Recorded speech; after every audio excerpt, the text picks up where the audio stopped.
Before we begin, take a moment to get comfortable. Let your arms go heavy, your breath slow.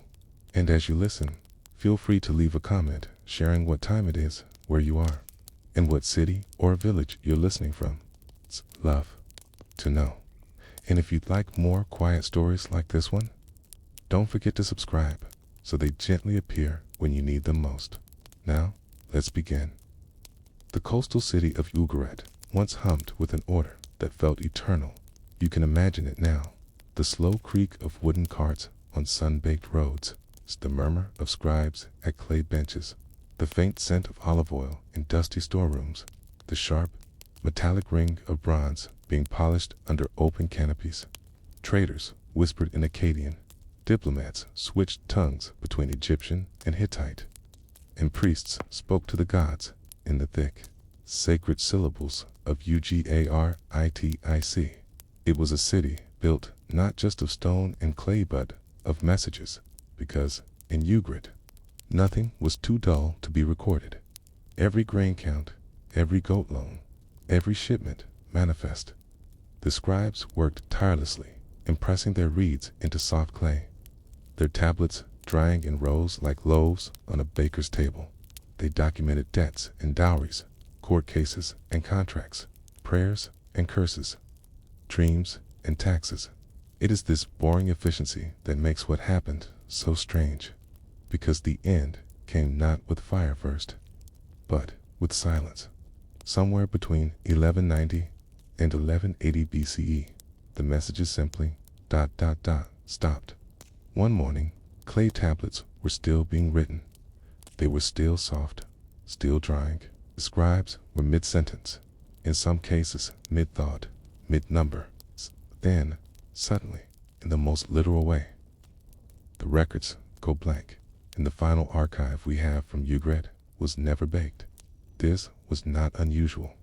At first glance, many tablets were dried in the sun and not fired, but in the final layer, we find hundreds of unbaked tablets, half done, sometimes still inside the walls of the very building where they were written. And these were not minor notes. These were official documents, royal letters, inventory lists from palatial stores. One even included a shipment being prepared for a Hittite ally, and then, like a page being torn out of history's book, Ugarit was gone. What makes it haunting isn't just that Ugarit fell. Cities fall. What makes it strange is that we nearly had the explanation in our hands, and it crumbled with the tablets. Let's step back. Ugarit wasn't an empire. It was a city-state nestled comfortably on the eastern coast of the Mediterranean, in what is now modern Syria. What it lacked in size, it made up for in importance. It was a diplomatic and commercial node between the great powers of the late Bronze Age, Egypt, the Hittite Empire, Mycenaean Greece, and the Babylonian Kingdom. Ships from Crete and Cyprus would dock in its harbors. Envoys from Egypt would rest in its guest palaces. And with the power of cuneiform, the city preserved every exchange event in triplicate. The city's bureaucracy was dry, efficient, obsessive, and that's what makes the final layer so disturbing, because just before the destruction of the city, a letter was being written. Its sender is unknown, its recipient is unknown. It was found still sitting among other documents in a building that scholars believe was either an administrative office or a scribe's residence. It begins with protocol, greetings, homage, the invocation of shared gods, and then comes a line. In hurried Akkadian, the enemy ships are already here. The city is lost. My lord, save us. The line is jagged. The strokes lose pressure. There is no formal sign-off, no closing. The tablet was never fired, was buried under Ashdod. In that moment, frozen in clay, we see something uncomfortably close to a modern email never sent. A message written in desperation, half finished. The bureaucratic machinery of the Bronze Age ground to a halt, not with some great final edict, but with a cry for help no one would ever read. Who were the enemy ships? The term appears in other records too. not just in Ugarit, in Egypt, carved into the walls of Ramesses III's mortuary temple at Medinet Abu. There are inscriptions that speak of invaders from the sea coalitions of strange peoples, unnamed tribes, foreign alliances. The Egyptians simply called them the Sea Peoples, and that name, in modern history, has taken on an almost mythical tone. But to the scribes of Ugarit, it was no myth. It was a blunt reality, one that arrived not just to raid or loot, but to erase, because, unlike traditional enemies, the Sea Peoples did not just pillage. They broke the networks that held Bronze Age civilization together. They targeted port cities. They destroyed archives. They set fire to trade nodes, right? They did not conquer to rule. They seemed to conquer to unwrite. In Ugri, with its dizzying network of scribes, its shipments of copper and tin, its treaties, loans, and palace correspondences, was precisely the kind of city that couldn't survive such a world. What little we know of Ugarit's final days comes to us from chance. From broken tablets baked accidentally in the fires that destroyed the buildings, from couriers who never made it to their destinations, from foreign archives that held copies of Ugaritic letters that somehow survived. One such letter now, in Hattusa, the former Hittite capital, speaks of a shipment being readied, copper, ingots, and grain. The letter is formal, polite, routine. It was dated only days before the city was destroyed. And again, in this record, we see no hint of fear, no mention of panic, no suggestion that the end was near.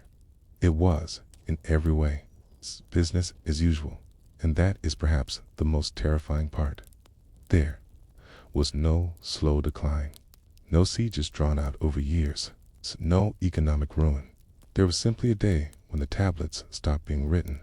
There's another detail that adds to the mystery. Ugarit's temples, particularly those of Baal and Dagon, had deep storerooms. These were places used to hold archives, temple treasures, sometimes seasonal grain. In most destructions, such rooms are looted, overturned, buried, but in Ugarit, one was simply sealed. Archaeologists found it beneath layers of collapse. It was closed deliberately, and inside were dozens of tablets, all older than the city's destruction. These were not being written when the city fell. They were being preserved, set aside, hidden. Why? No one knows. But some suggest that an archivist, sensing the threat, chose to seal away the most important records rather than risk them falling into enemy hands. If so, the decision was made too late. The records were buried, but not well. Most were shattered by the collapse. Some burned, others disintegrated under centuries of damp soil. What survived offers only fragments, a line of poetry to Baal, a grain inventory, a temple contract, a list of rations to be distributed on festival days. Nothing earth-shattering, nothing that could explain the Sea Peoples, and yet these were the records considered most valuable. Why? Was it loyalty to the gods? A fear of theft? A sense that someday someone might come looking? You, sitting here now, listening quietly in the dark, are the very person they might have imagined. You are the imagined reader of those sealed words, the distant future where the scribes of Ugarit, in their final moments, hoped their order might still be remembered. Because when the walls fell and the harbors burned, bureaucracy died first. It is hard to say whether Ugarit was the first city to fall or the last in a chain of collapses already underway. Some scholars argue that Ugarit's destruction was not a beginning, but a symptom. That would happen in Cyprus, in Mycenae, in Troy. In Elilakal, of it points to a network-wide failure, a systemic collapse. Others suggest a coordinated attack, and some fewer, quiet to believe that Ugarit knew more than it wrote down, that the silence in the last lines of the tablets is not just the result of destruction, but of a kind of suppression, a covered dash up dot because there are clues in what wasn't written. Nowhere in the Ugaritic archives is there a detailed account of who the Sea Peoples were. No ethnographic notes, no map of their route, no tally of their languages or ships, only vague panic, which raises the question, did they not know? Or were they told not to say? And if so, by whom? By the next section, we'll examine one letter that might hint at an answer. A correspondence between a minor ruler and a palace official found in a shattered building outside the main archives. It was addressed not to the king, but to someone simply called the keeper. Who was this keeper? And why did they receive a sealed message the day before the city vanished? Let us return now to Ugra, not in its final hour, but in its final days. The air is warmer, drier. The streets are no longer bustling. There's a stillness that wasn't there before, the kind that descends when a city is aware of an approaching threat but still clings to routine.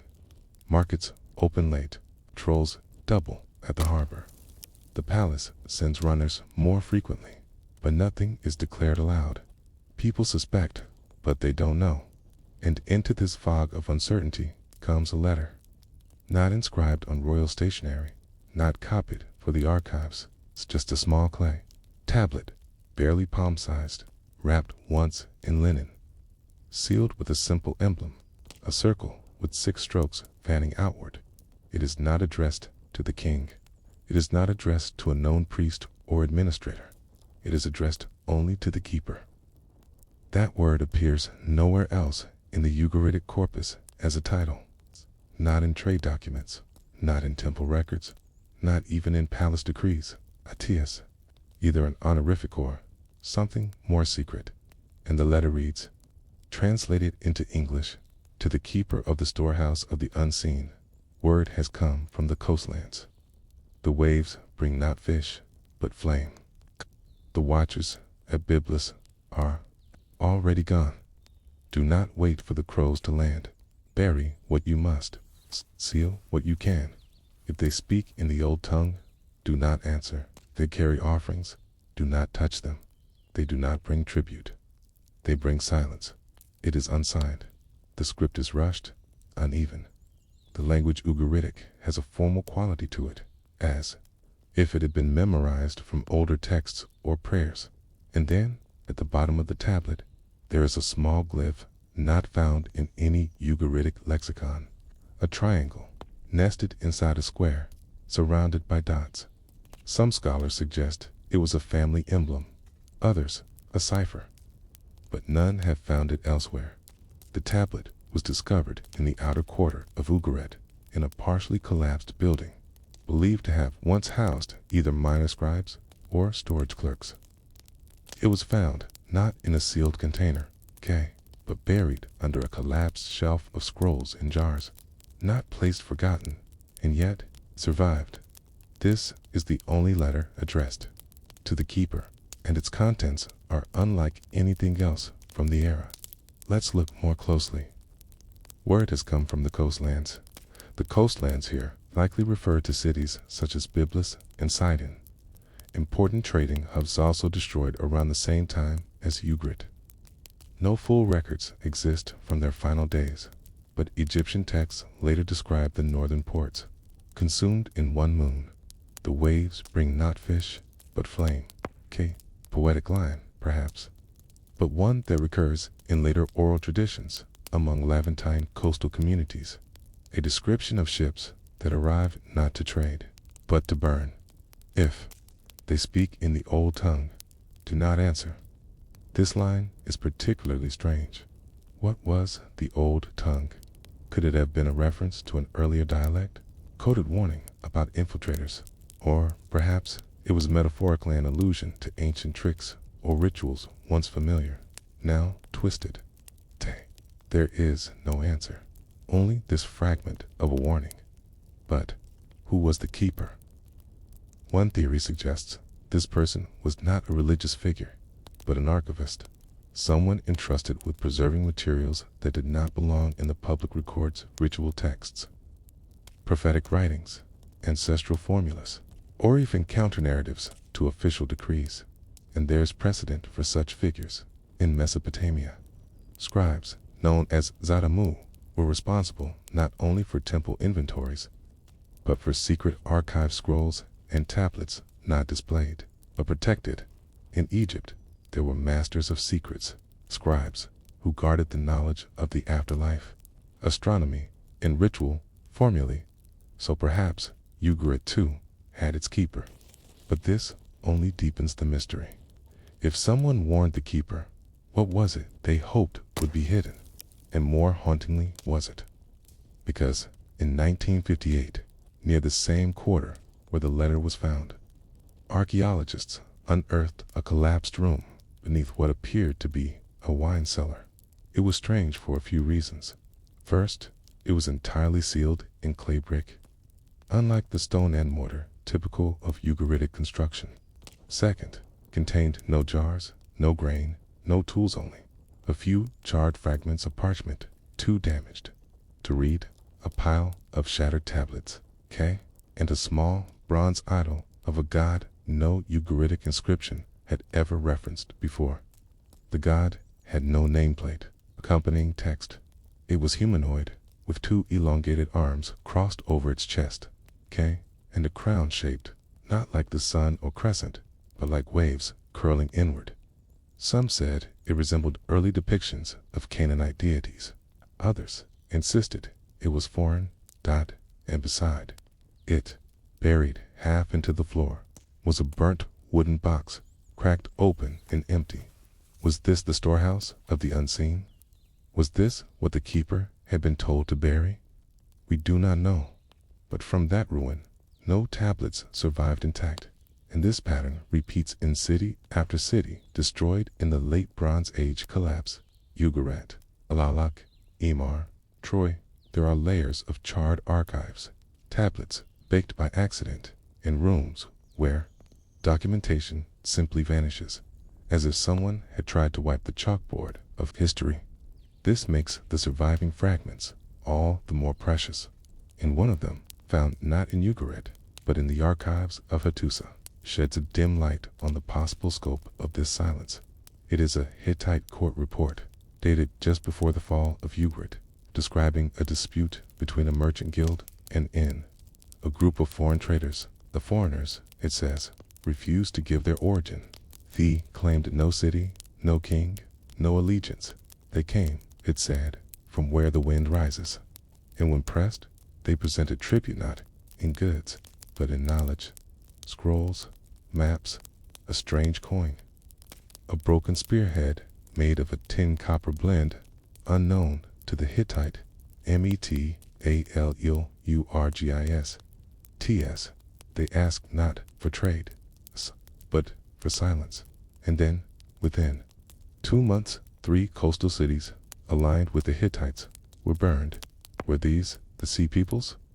Were they a coalition of displaced migrants, warriors, raiders, or something more like messengers bringing with them a new order, or a demand for the old one to end? We cannot know. But what we do know is this: the fall of Ugarit, the silence that followed, was not just a military loss. It was a bureaucratic erasure, a removal of memory, the kind of loss that isn't just physical, but civilizatio. And perhaps the keeper, whoever they were, understood this. Perhaps that's why they were warned, because in a world where power flowed through documents, treaties, and archives, to destroy the scribes was to destroy the world. But here's what makes it haunting. We almost didn't find the letter. It was inches from being pulverized by excavation tools. It was brittle, nearly unreadable, saved only by an unexpected patch of dry, compacted soil that had shielded it from centuries of weather and weight. It survived, barely. And if it had broken, we'd have no mention of the keeper, no warning, no poetic line about flame on the waves. We'd simply look at the silence in Ugarit's final layer and see nothing. How many other letters were lost? How many quiet warnings disappeared with their authors? And what else might have been sealed beneath cellars, in walls, under temple floors? waiting still, waiting still. Let's return once more to the ruins of Ugarit. Not in its final days, nor even its final hours, but long after, centuries after, millennia after, when the city had become no more than a hill-forgotten, silent wind, blown in the 1920s. Archaeologists, digging into what they thought was a minor mound near Ras Shamra, struck a wall, then a corridor, then, quite suddenly, the remains of a chamber lined with clay tablets, shelved, stacked, collapsed into heaps. The walls had long since crumbled, the ceiling had fallen in, but the tablets remained, half fired by the flames that consumed the city. This was the first real sign of Ugrit's existence in modern times, and within these tablets, archaeologists uncovered something unusual, not just the economic ledgers and hymnals expected of a Bronze Age palace, but multilingual texts, Ugaritic, in cuneiform, yes, but also Akkadian, Hittite, Hurrian, Egyptian. There were diplomatic letters, religious epics, pharmacological instructions, and records of astronomical observations. It was, in short, not just a palace archive, it was an international library. One text, now called RS 18.031, contains a list of objects sent by ship to the Great House, which many believe refers to Egypt. Among these objects, spices, resin, cedar planks, lapis lazuli, a box simply labeled scraps of record not to be opened. That box has never been found.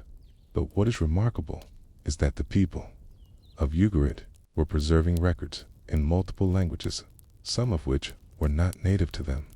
This was not merely a storehouse for internal administration, It was a node in a Weeba place where information flowed in, copied, translated, sorted, and redistributed.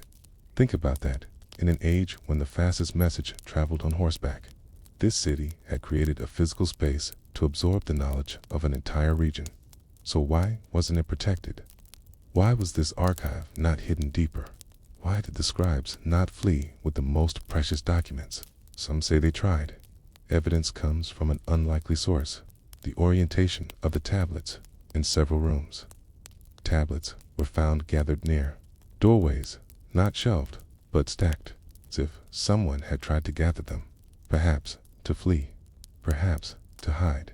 But the flames came too fast. The layer of ash in those rooms suggests intense, sudden combustion. Some believe the city was hit by incendiary arrows.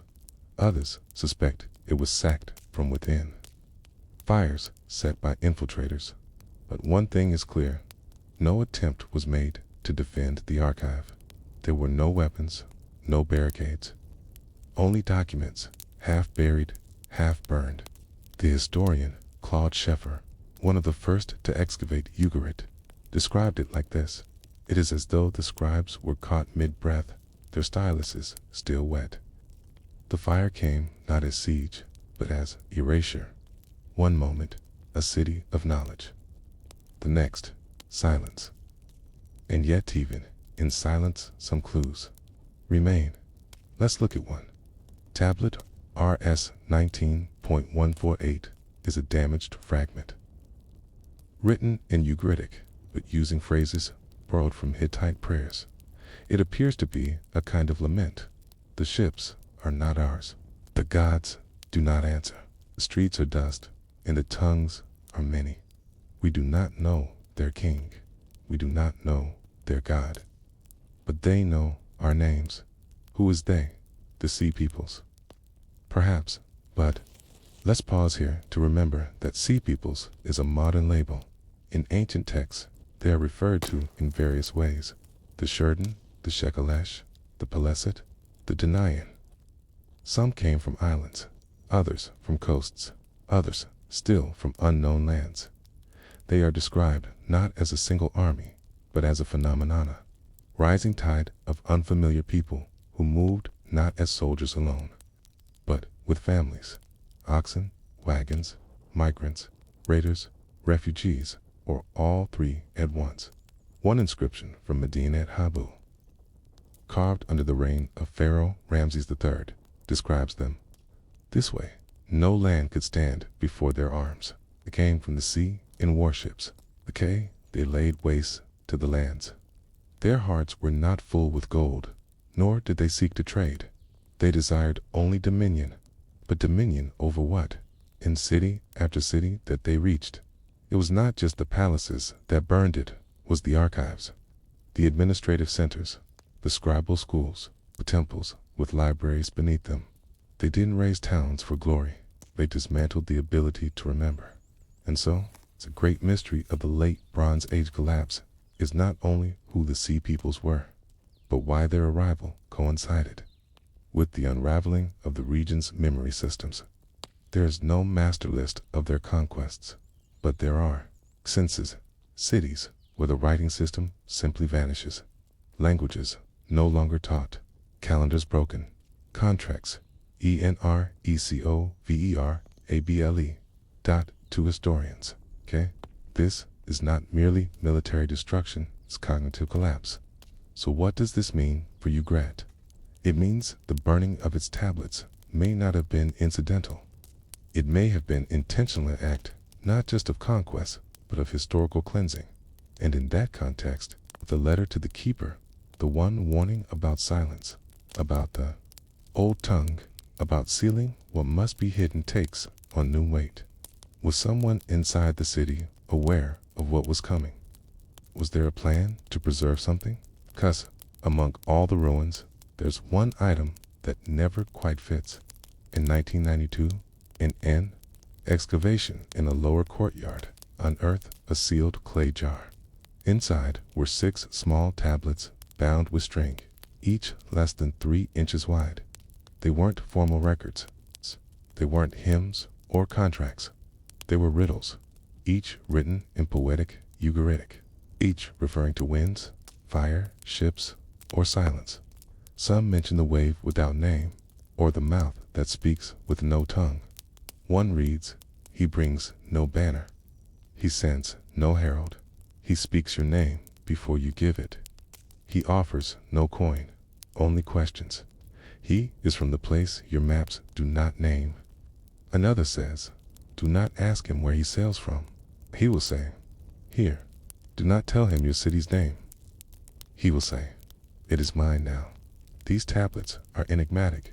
Were they prophetic, poetic, or did they encode something deeper? No one knows, but they were hidden, not shelved, not burned, and they were wrapped in linen like offerings, as if someone, somewhere, wanted them to survive. And perhaps that's what this entire story comes down to. Survival, not of a people, not even of a city, but of memory.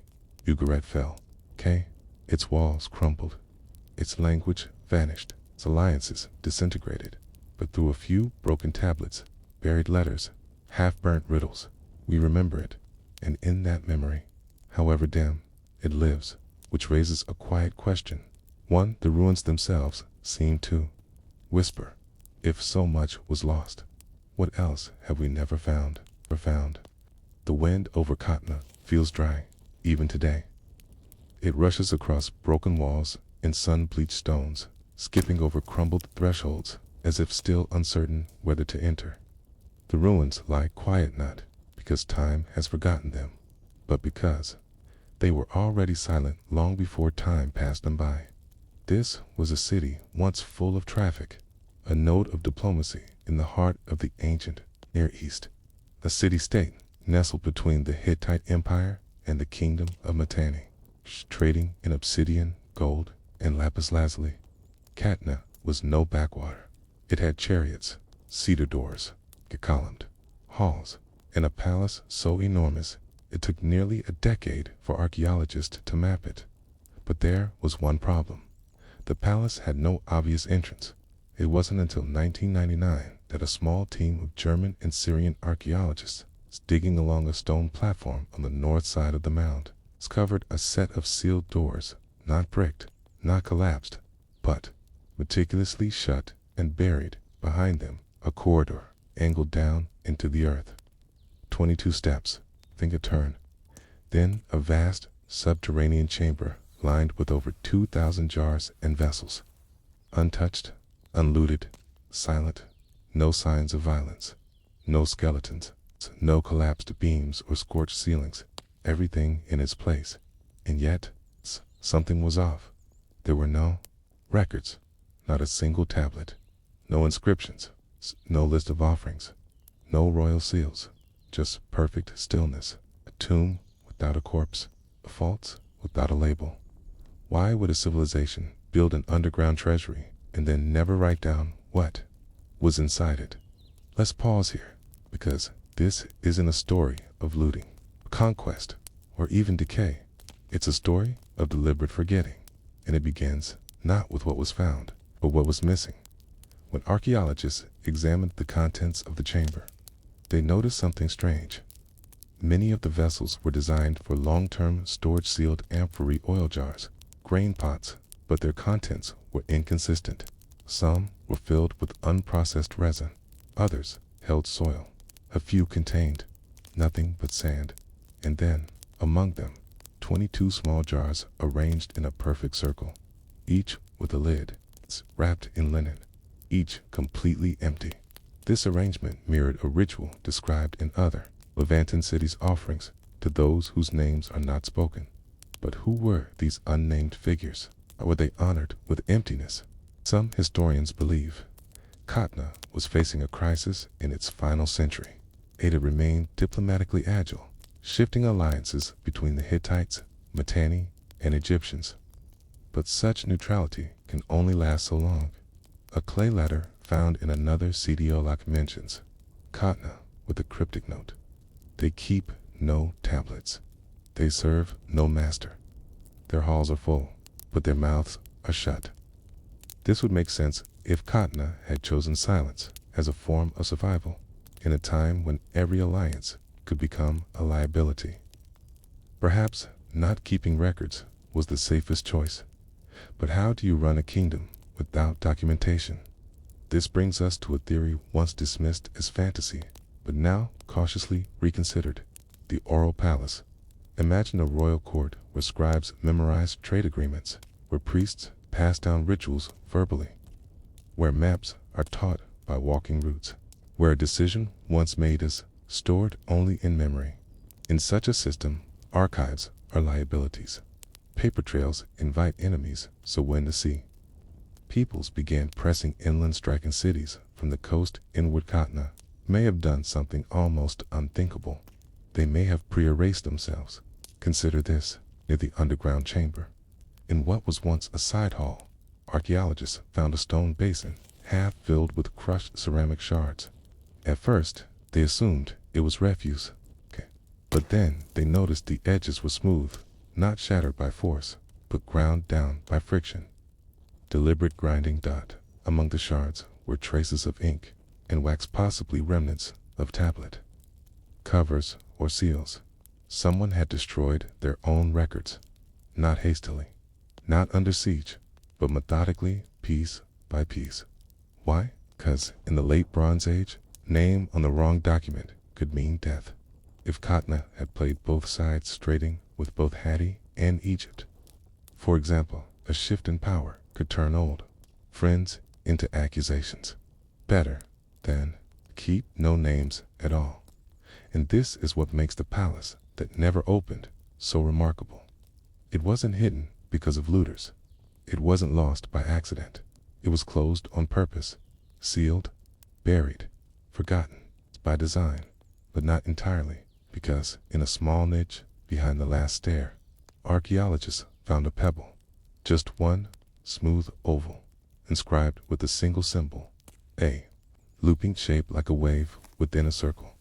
Untranslatable, but found again in one other place, a shipwreck, specifically the Aluburn wreck off the coast of southern Turkey, one of the richest Bronze Age shipwrecks ever found, dated to around 1300 BCE. It carried cargo from at least 7 different cultures: Mycenaean pottery, Egyptian scarabs, Cypriot copper, Baltic, amber, and Canaanite jars. Among those jars, one sealed with a capstone bearing the same looping mark. The odds of this being a coincidence are small. It suggests that Katna wasn't just a silent city, it was a distributor of silence, a broker of untraceable goods, a hidden node in a network that deliberately avoided the historical spotlight. This opens an uncomfortable possibility. What if the sea peoples weren't the cause of collapse, but the result? What if cities like Katna, through years of quiet corruption, unstable alliances, and erasure of memory, hollowed out the region from within? What if the sea peoples were not invaders, but inheritors, stepping into a power vacuum already carved out by the fear of remembering? And what does that mean for us? It means history isn't always written by the victors. Sometimes it's unwritten by the survivors. Sometimes the most powerful people in a collapsing world are those who say the least. So, as you lie here, listening in the dark, think about Katna, not as a ruin or a failure or a forgotten city, but as a warning, because silence is not always peace, and some doors are sealed not to keep intruders out, but to keep history from leaking in. In the hush of archaeological discipline, there is an unspoken truth sometimes. The absence of a thing is more powerful than its presence. When historians walk the rooms of Katna's great palace, paid carry rulers and scanners, but also a burden. There are no records. Not a single administrative tablet was found in the subterranean vaults, nor in the adjacent chambers above ground. No royal ledger, no receipts, no ritual calendars, and not even a trace of the cuneiform styluses that usually litter administrative centers of the Bronze Age. Katna had memory, but no memory keepers, and in the world of ancient power, that was a radical decision. To understand how strange this is, consider the broader context. Just to the north, at Ugareta, coastal city destroyed around 1190 BCE, by the same waves of destruction that overwhelmed much of the late Bronze Age. Archaeologists found over 2,000 clay tablets in their final excavation season alone. These included trade records, diplomatic letters, myths, omens, scribal training manuals, and recipes. The scribes of Ugarit were thorough, and their work preserved centuries of cultural life. Katna, nothing. Not one scribal quarter has ever been identified, and yet the city had wealth and power, and walls so thick that only earthquakes or long sieges could bring them down. So how did they function? One theory, still controversial, is that Katna outsourced its memory. Instead of maintaining its own permanent scribal class, it may have relied on intermediary diplomats' messengers who carried verbal codes, repeating pre-memorized agreements in courtrooms elsewhere. These weren't illiterate people. They were literate, but quiet, literate, and deliberate, possibly trained in the art of substitution where specific words or phrases changed meaning depending on the court they were delivered to. Imagine that. A palace full of officials who never wrote anything down because every statement was rephrased for the intended audience. A kind of ancient encryption. An encryption always leaves gaps that would explain the curious layout of the palace. Unlike other Bronze Age cities, where the royal residence typically forms a centralized axis flowing logically from public reception halls to private quarters, Katna's palace is a labyrinth. Corridors turn sharply, rooms end in blank walls, courtyards lead nowhere, doors open onto stairwells that simply stop. Some thought this was the result of earthquake damage or later rebuilding. But digital reconstructions suggest something else: intentional confusion, a space designed to compartmentalize conversations, to isolate listeners, to fragment knowledge. The palace wasn't built for administration. It was built for ambiguity.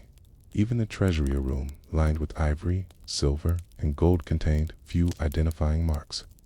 There were no royal cartouches, no dedications to gods, no signatures from artisans. Instead, there were animal motifs, repeating ones: a gazelle, leaping hound, a lion turned backward. These were symbols, perhaps not just of power, but of silence.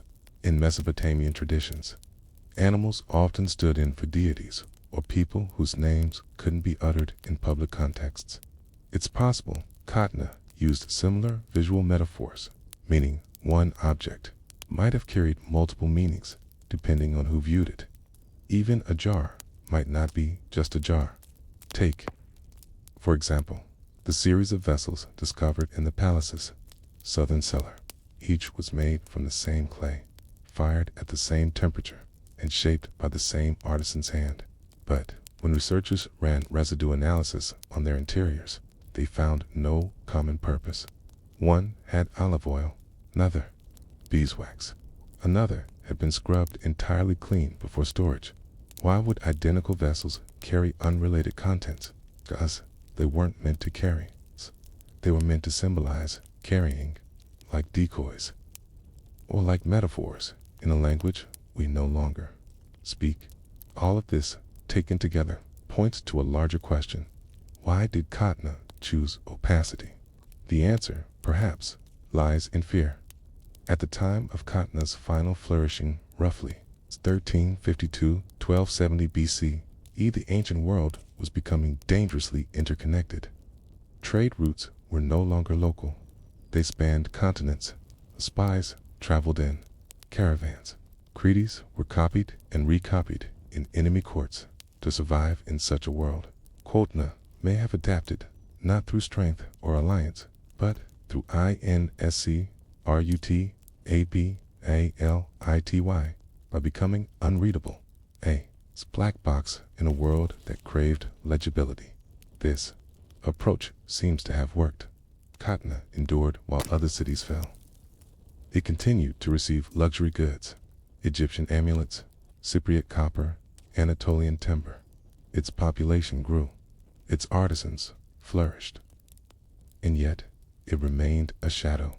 Even neighboring cities commented on it. An Egyptian report from the Amarna letters a cache of diplomatic correspondence found in Akhetaten includes a remark from a Mitanni ambassador, frustrated by Katna's refusal to commit to a side. He writes, "They smile in gold and speak in clouds. Katna gives us wine, but no answer. A poetic insult, perhaps, but also a warning, because in the following decade, Katna disappears from foreign correspondence altogether. Not because it fell, not because it declined, but because it stopped answering letters. Diplomatic silence. And shortly thereafter, the sea peoples began their march inland, not with a roar, but with ripples. Cities stopped replying. Temples were left unfinished. Archives were closed, not destroyed, just left unsealed. Katna wasn't destroyed in the traditional sense. No signs of burning, no massacre, no looting lair. It was simply stopped. And this is where we return to the doorless palace, because recent satellite scans, staking with ground-penetrating radars, just there is another chamber beneath the eastern wing. A sealed vault with no visible access point, no stairs, no floor hatch, not even a hollow space in the walls, just a compacted zone of denser stone, consistent with construction over a cavity. Theories abound. Some say it's a burial chamber for an unknown ruler. Others think it may contain what the rest of Katna lacks, courts. But others argue something stranger, that it may be entirely empty. A vault of nothingness, a formal absence, a monument to what Katna was always best at, withholding, because in some cultures, what is not said is more sacred than what is. And in the twilight of the Bronze Age, with cities falling and alliances shifting, Katna's refusal to leave a footprint might have been its last and greatest act of sovereignty. So, as you drift now, perhaps even close your eyes. Picture not the ruins, but the rooms still sealed, the chambers that resist intrusion, jars, the blank tablets, the symbols that no longer speak. And ask yourself, what happens when a civilization chooses silence over memory, when it buries its story, not in sand, but in intent, By the time the palace at Katna fell quiet for the final time, the people who had once walked its corridors had already vanished. There were no screams left in the stone, no chisel marks from hurried invaders, no burn patterns along the timbered ceilings. Instead, the palace remained exactly as it had always been, intact, ordered, and utterly withdrawn. And that, perhaps, was the point. Unlike Ugarit, its destruction was marked by flames and toppled statues, or Hattusa, whose archives were looted, and clay tablets shattered in disarray. Katna left no moment of collapse. It offered instead a gesture of retreat, a city that folded into itself. What archaeologists eventually found in the decades following the palace's rediscovery in 1924 was not chaos, it was stillness. Ceramic bowls set neatly in rows, lids fitted tightly, storage jars corked with linen stoppers, beds still in alignment with their doorways. Small figurines of lions and hounds, unbroken, still perched on threshold corners, as if waiting for someone to return. In one room, perhaps a servant's chamber, a pair of worn sandals sat side by side. The leather had deteriorated beyond recognition, but the imprint of the soles remained, settled into the dust like a memory, unwilling to move on. This wasn't a city that had been taken. It was a city that had chosen not to be found. And for decades, historians puzzled over what that meant. Who walks away from a functioning palace? Why leave behind a treasury filled with gold and ivory? Walk through corridors one final time, closing doors carefully behind you, never to return. The answer, if there is one, lies in the patterns, the absences that repeat across the landscape, because Katna wasn't alone in its retreat. Roughly 200 miles to the northwest, the coastal city of Alalik shows similar signs. There too, administrative tablets abruptly stop. Temples are left unfinished, as if the work crews simply set down their tools and disappeared. Food stores remain untouched in underground silos. Even the palace garden, carefully designed with interlocking channels and freshwater piping, seems to have been drained. Deliberately, its irrigation system collapsed in on itself like folded paper. But Katna took this silence further. It institutionalized it. The palace was built with layers, physical, symbolic, and social. Its outer courtyards, now crumbled into irregular stones, once welcomed diplomatic visitors and foreign merchants. Its middle wings held ceremonial chambers, each with their own orientation toward light and shadow. And its inner sanctum, known to archaeologists as the King's Core, was unlike anything else in the region. There, within an enclosed stone rectangle, were rooms that connected to nothing, windowless, doorless, and lined with polished basalt blocks that reflected no sound. Some chambers had floors that resonated slightly under pressure, like wooden panels hiding a deeper cavity. Others had ceilings designed to absorb acoustics and ancient understanding of echo and silence. In the middle of one such room, a single stone seat remains. Not a throne, not a bench, just a chair-like elevation with no markings. It faces a blank wall, no artwork, no inscription, no doorway opposite. It seems almost absurd. But then again, that's what makes it remarkable, because ancient power wasn't always about being seen. Sometimes it was about the art of being concealed. The rulers of Katni may have understood what so many of their rivals did not. That memory, when preserved too visibly, becomes vulnerable. It becomes something that can be altered, stolen, or destroyed. What memory held in the architecture of the mind and training, repetition, ritualized silences, far more difficult to uproot. And that brings us to the question that has haunted researchers for decades. Was the palace at Katna built not as a monument to history, but as a monument to forgetting? In the early 2000s, a team of archaeologists from Germany, Syria, and Italy began re-excavating the deeper layers beneath the southern wing of the palace. What they discovered was peculiar. Beneath the foundation stones, some weighing over 2,000 kilograms each, were layers of intentionally packed clay, mixed with animal hair and crushed stone. It was a practice used to insulate sound, to dampen vibration. Above this insulation layer sat a vault that had no access point from above. It had been sealed before the palace was even completed, a chamber without entry inside. Once they finally penetrated it with fiber optic cameras, they found not treasure, not texts, but emptiness. No artifacts, no bones, no clay figurines, just an enclosed volume of silence, and it wasn't the only one. Across Katna, beneath the floor slabs and behind false walls, multiple sealed empties have been discovered. Some are just large enough to fit a human body. Others span entire rooms' length. None are connected to living quarters or public halls. They are absence by design. Why build rooms that no one will ever enter? Some speculate it was symbolic, perhaps a ritual to represent humility before the gods, or a recognition of impermanence, that all power is temporary, all memory fleeting. Others believe these rooms were tombs, though no remains have ever been found. Still others think they were ideological weapons, a statement of state secrecy, meant to confuse outsiders and demonstrate the power of restraint. But perhaps the truth is simpler.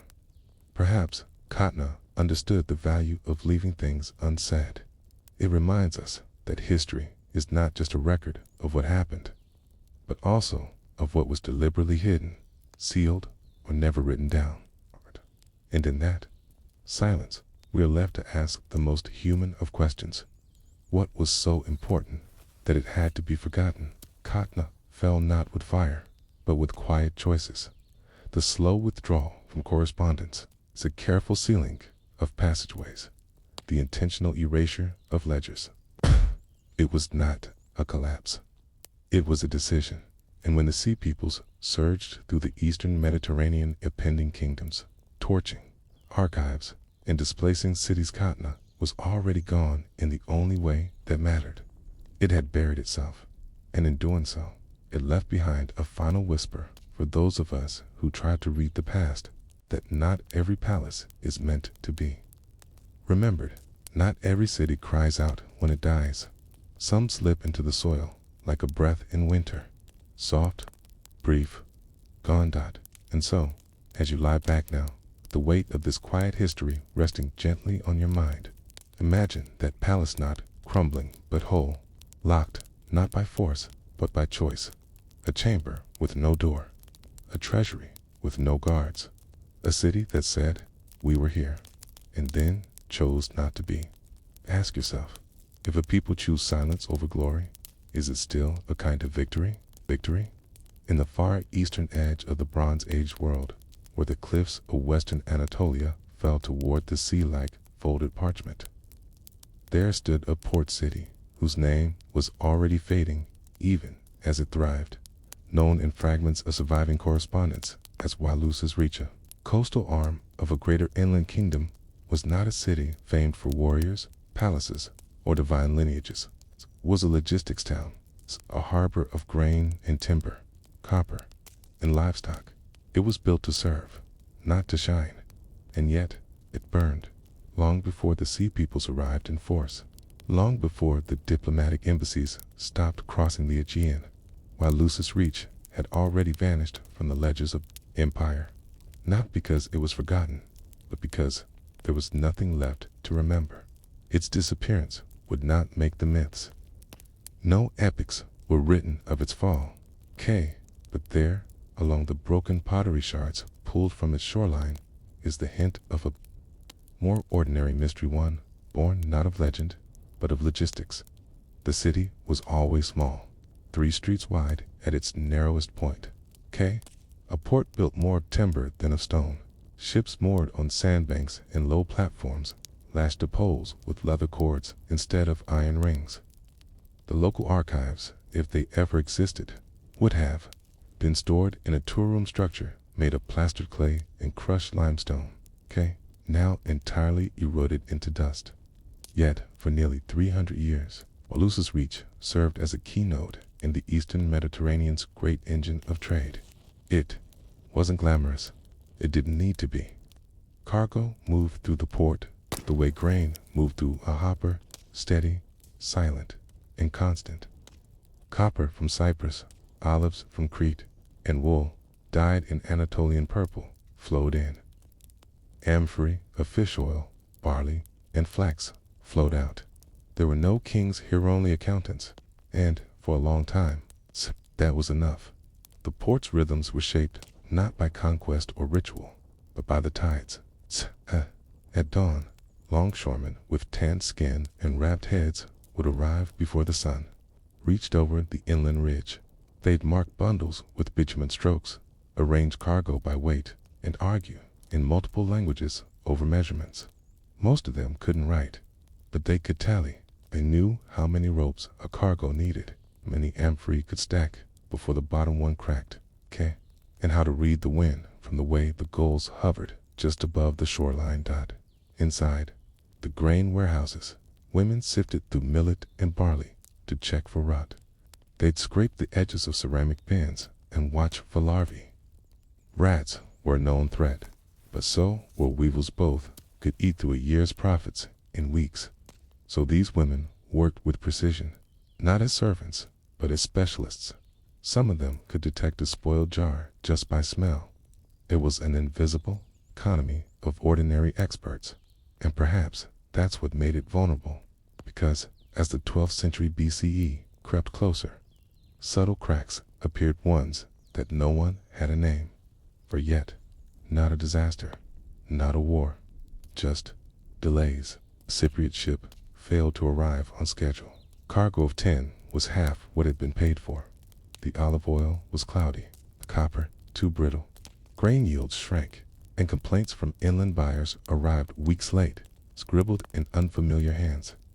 The clerks at Walusa's Reach noted these things. They were trained to. A slanted ink line in the wax ledger meant the dock fees hadn't been paid in full.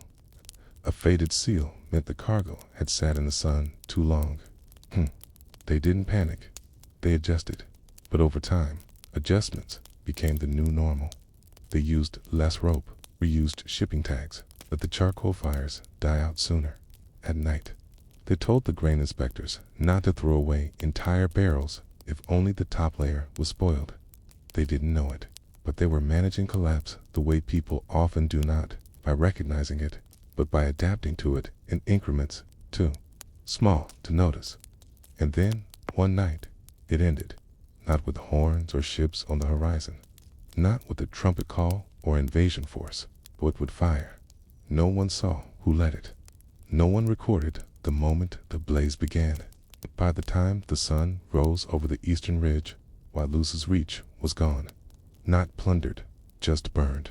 The charcoal line found in the archaeological layers suggests a sudden, intense combustion. Fish bones and storage jars cracked under thermal shock. The wood piers blistered from the inside.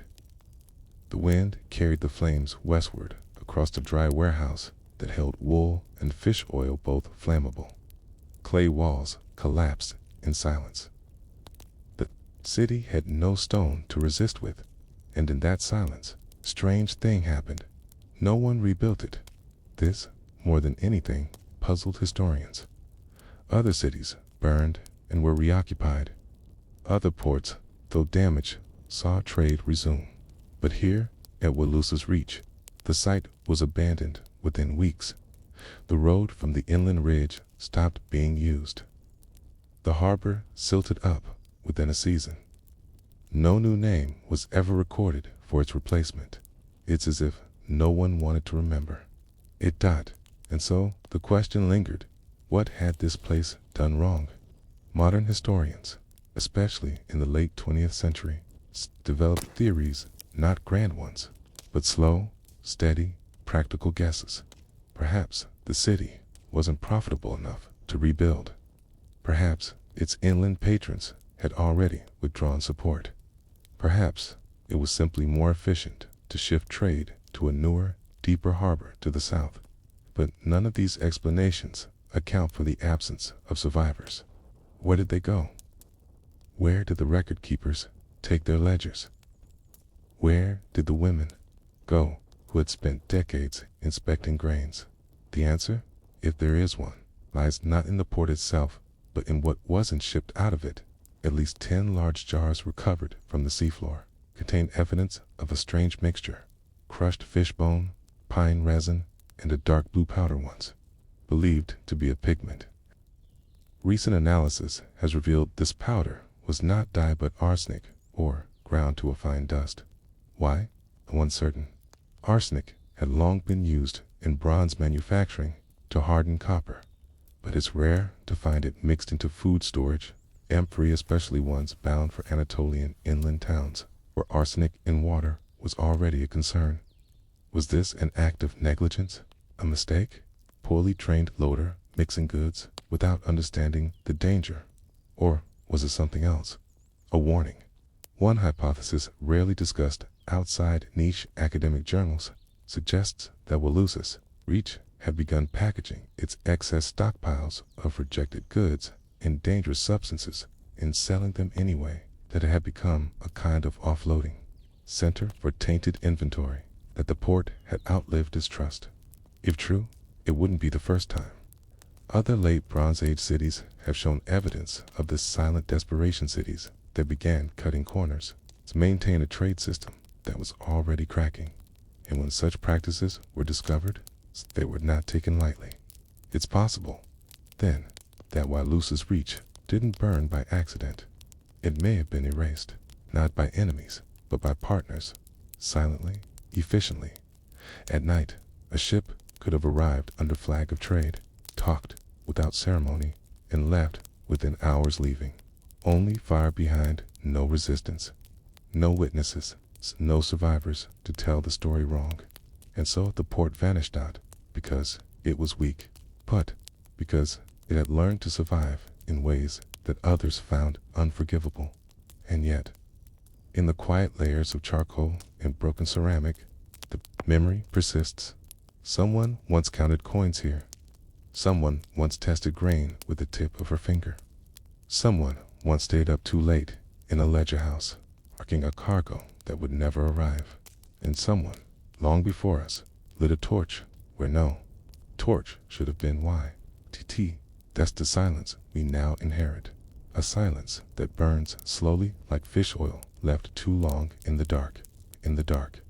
The strange thing about ports is that they live not just in buildings or boats, but in the minds of those who rely on them. Even when a harbor is gone, the idea of it lingers in maps, in contracts, in habits, for weeks, perhaps months after the fire at Walusa's Reach. Ships continued to arrive.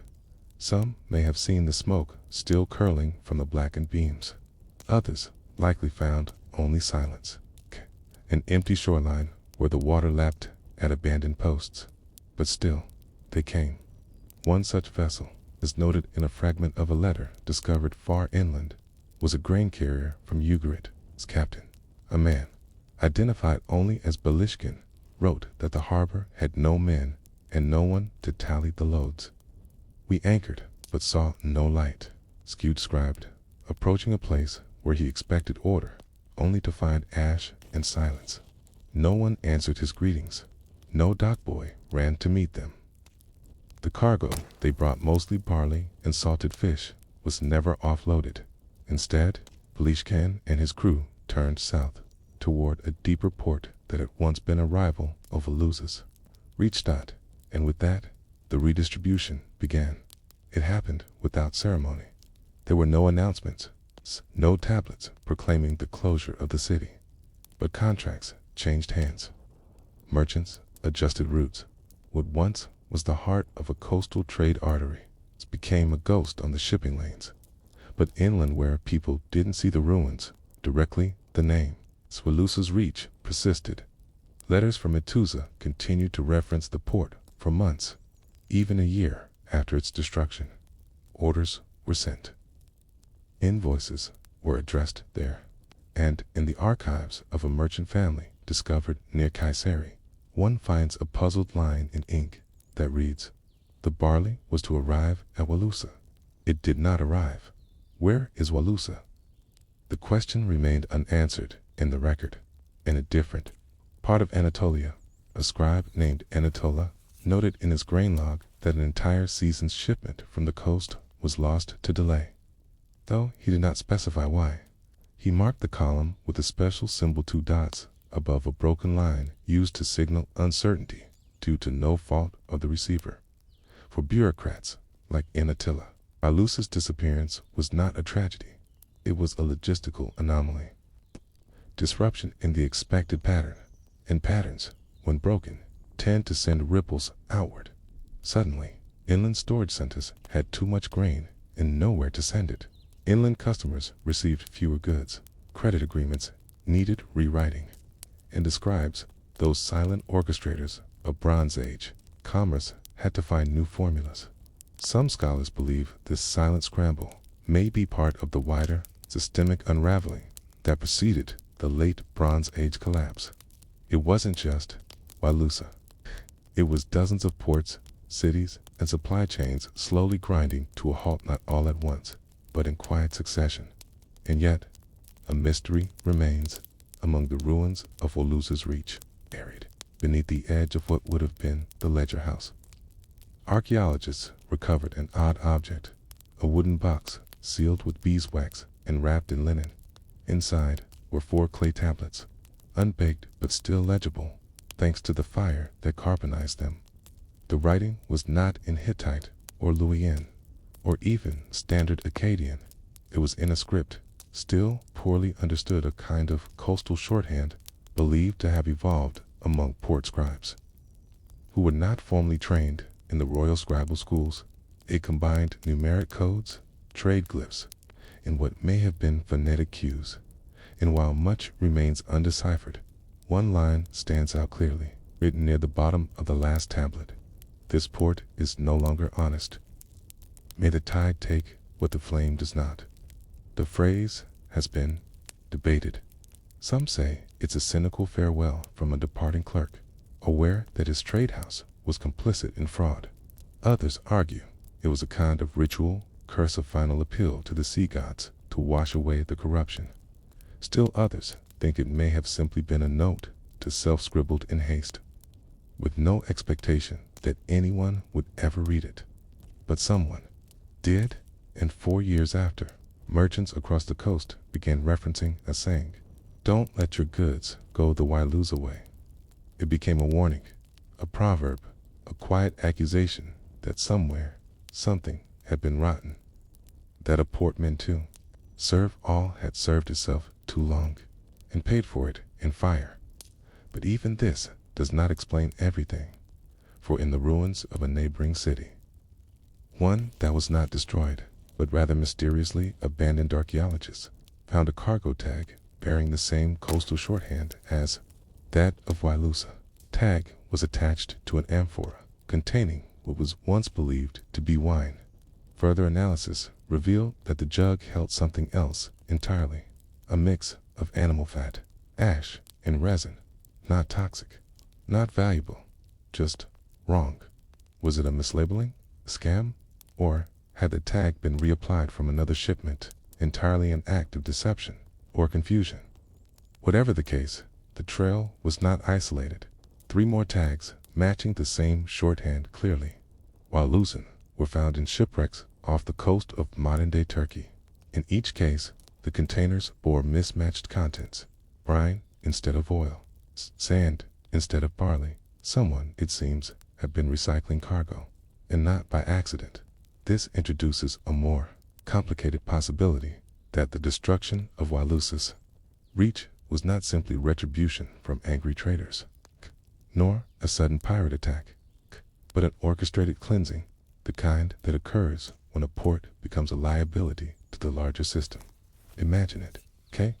A city whose docks had become the final stop for goods no one wanted, where broken shipments were relabeled and repacked, where inland clients paid full price for diluted resin or inferior metals. If true, Walusa may have sealed its own fate not in one moment, but in 1,000 small decisions. The fire, then, may have been less a crime and more a correction, but even that is not certain, because there are no letters accusing Walusa directly, no formal indictment, no surviving directive from any regional king ordering the port's erasure. And that, perhaps, is the most chilling part of all.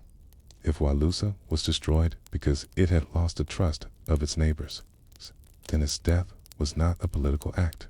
It was a consensus, a quiet, collective shrug of a network deciding without speaking that it was better off without this node. And that consensus left no trace but the ruins. Yet, inside those ruins, there is one more puzzle. In 2021, during a dig just north of the harbor ruins, a small limestone cylinder seal was recovered. It bore the mark of a high-status merchant 3 stalks of grain beneath a rising sun, but it was found buried in the mouth of a well, wrapped in cloth, surrounded by fish bones and cracked amphora shards. This suggests a ritual burial, a deliberate, symbolic act. Was it a farewell from a survivor, a warning, or a final acknowledgement that the port had drowned not in water, but in its own dishonesty? Whatever the meaning, the seal was placed carefully, not thrown, not discarded, set, as if someone believed that even the memory of Walusa's reach should be treated with care. And perhaps that's all we're left with now, careful fragments from a burned logistics hub that once served the Bronze Age world and vanished before it could beg for help. A city that didn't fall in battle or crumble from natural disaster, but disappeared under the quiet weight of mistrust. And so the port lives on only in question, not what it was, but why it ended, why a place that moved so many goods could itself vanish with no one to claim its ashes, why the fire was never named, and why, centuries later, we still cannot say whether its destruction was justice, just timing. In the years that followed the destruction of Walusa's reach, no empire claimed the port, no rebuilding project was initiated, no royal decree was issued to mourn or restore what was lost. There was only absence. It is this silence that puzzles modern historians more than the fire itself. For a Bronze Age port to disappear without mention in royal correspondence, tribute logs, or war records is rare. Cities fell often, but they were remembered. They were mourned in temple hymns, listed among conquered places, spoken of in surviving annals. But Walusa's reach, despite its once crucial role in the coastal trade web, was allowed to fade unspoken. Some suspect this silence was intentional, not out of secrecy, but indifference, and it raises a difficult historical question.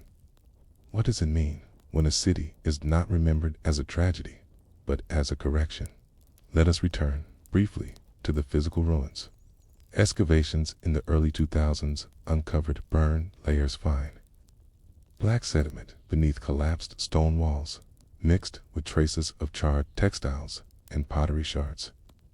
The fire had not burned the entire city evenly.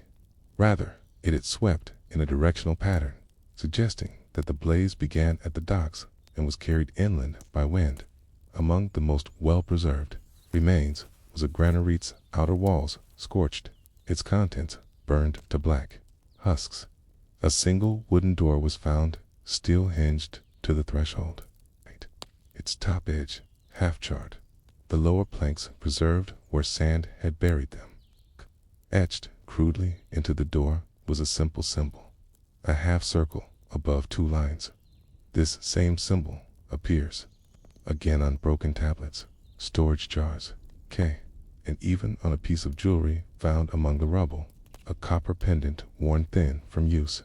It is believed to represent either the port itself, the name of a local merchant house, or perhaps a guild symbol, though no formal definition has survived. But what has survived quite curiously, shipping instructions. Several tablets, hardened by fire and ash, lay within what appears to have been a scribe's desk. These contain lists of outgoing goods, recipient cities, and handling instructions. One line stands out: to Tyre, 6 amphorae. Do not let the dock boy reseal them. Why would that note be included? Why would a sender specifically instruct the recipient to beware of their own port staff? It implies a problem, not just of theft, but of internal mistrust. Ports like Walusa's Reach relied on speed and efficiency. But if merchants and scribes had grown wary of the very men managing the cargo, it suggests that the rot had crept deep into the wood of the institution. And yet, in some corners of the site, signs of resistance emerge in what is believed to be the home of a mid-level ledger keeper. Archaeologists found a clay plaque. On it, written in a careful hand, was the following. They say, "We cut the resin, but I never did. I sent what was due. Let my tally speak for me." This may have been a defense, a plea, a record left by someone who knew blame would be shared even among the innocent. You can almost imagine him, can't you?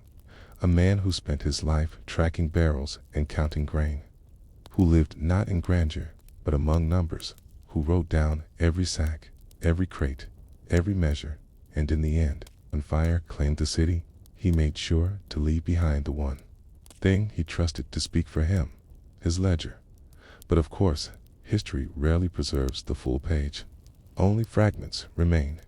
What happened to the people of Walusa's Reach? Here, the record falls quiet. Unlike other ruined cities, where mass graves or hurried burials suggest a violent end, Walusa left no such evidence. There are no bodies in the ash, no skeletons beneath the stones. This suggests either a warning before the fire, corps de paix, that the port's workers left before the blaze, that they knew something was coming.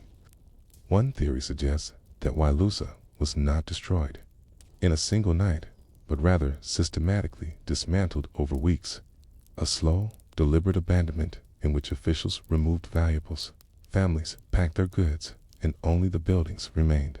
In this view, the fire was not an act of war, but of cleansing, a final gesture by those who left, meant to prevent others from profiting off what had become a compromised site. Evidence for this includes the orderly arrangement of remaining storage jars, most of which were found empty, lids intact. In other words, they weren't looted. They were never filled again. And here lies the tragedy that Walusa's Reach may represent not a violent collapse, but a slow decay of trust. Of all the theories surrounding the Sea Peoples in the Bronze Age collapse, few focus on the subtle erosion of trade networks.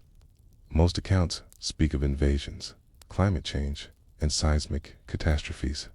But what if the seeds of collapse were planted in moments like this?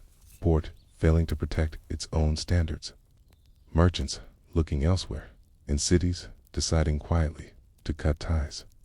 If Walusa was the first to fall, it was not because of swords or waves.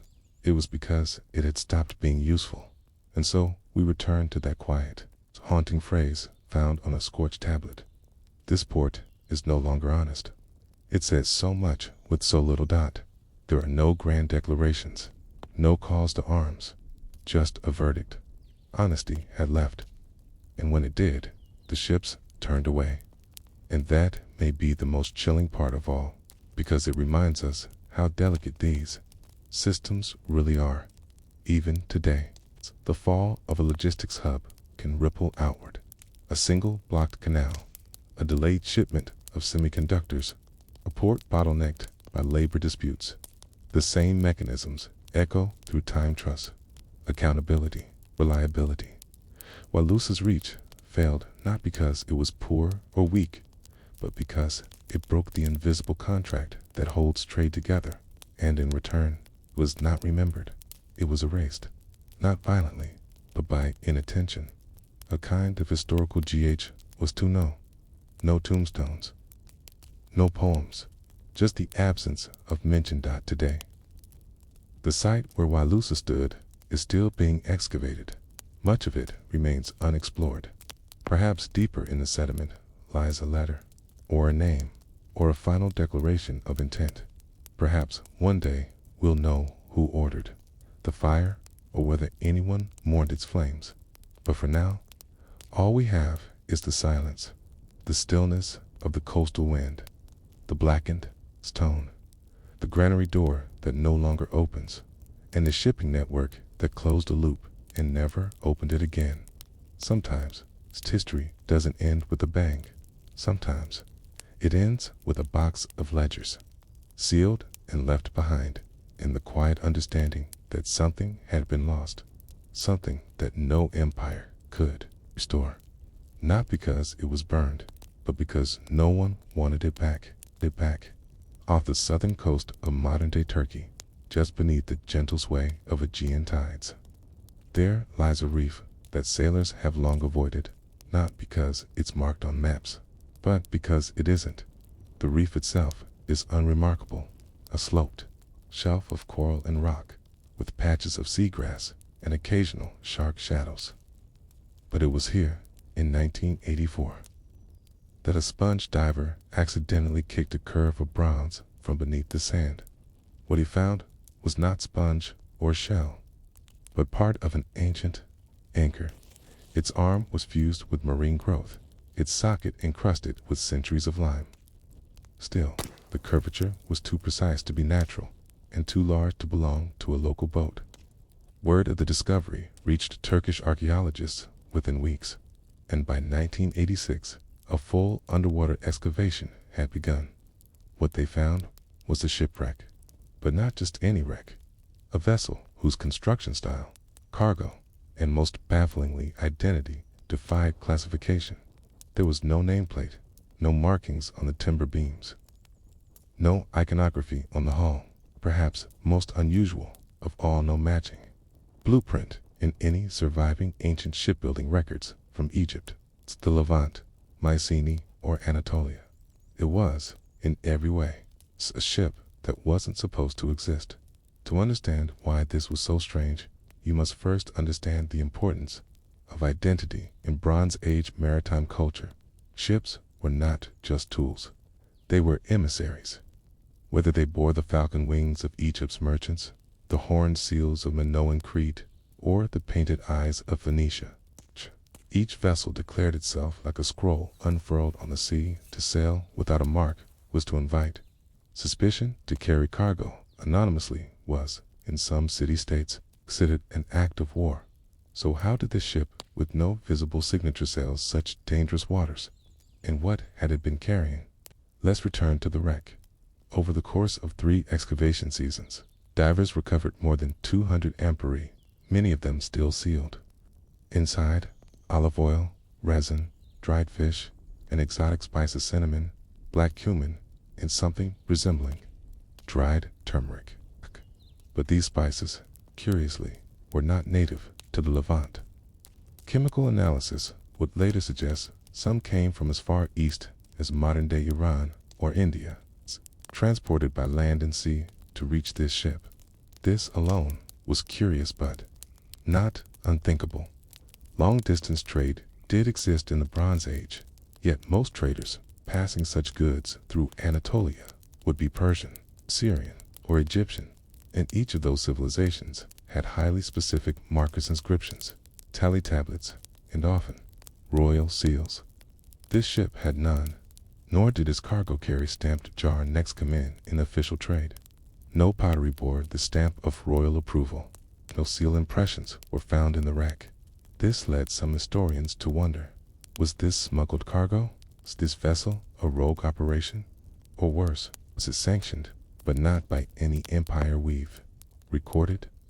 Further confusion arose when wood samples were taken from the whole dendrochronology-tree-ring, dating placed the cut timbers around 1275 BCE, aligning roughly with the final decades before the Bronze Age collapse.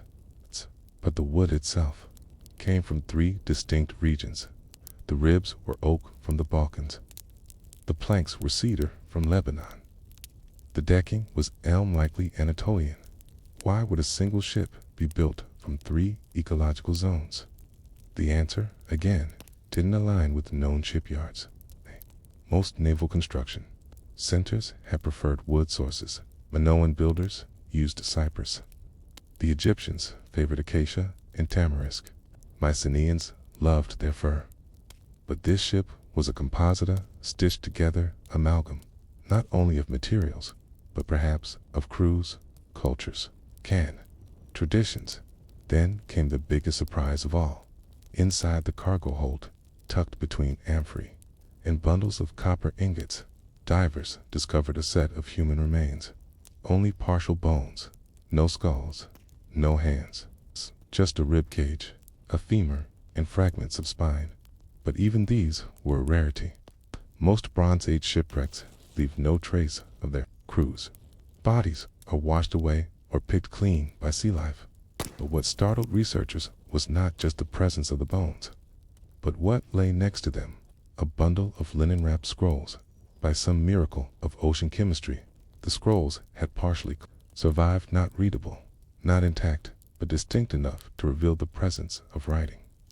Faint brushwork, tiny glyphs, Egyptian, perhaps, or an early form of Linear C, though no such script has ever been confirmed to exist. Scholars argue over this to this day. Some insist the script is a variation of Ugaritic, a language used in Bronze Age Syria. Others claim it may be Hurrian. A few go so far as to call it a lost script, a transitional stage between known writing systems. But if the writing cannot be translated, the ship's origin cannot be pinned in, we're left only with what it did. It carried goods from east to west. It was built from trees across 3 continents, and it bore no name. Some call it the ghost ship of the Bronze Age, but even ghosts leave traces. This one left uncertainty. Among the wreckage were bronze tools, not weapons, but things like chisels, clamps, and a compass-like device made of wood and weighted copper, used perhaps for measurement or navigation. These were not the tools of warriors. They were the tools of builders. Could this have been a ship en route to a new colony? Could it have been a founding vessel, not just trading, but carrying supplies for settlement? If so, the destruction of the ship might represent the loss of a broader planned one that never reached its shores. Let us not forget the context.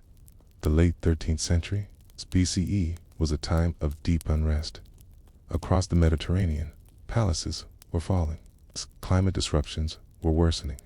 Raiders, possibly the infamous sea peoples, were appearing along coastlines.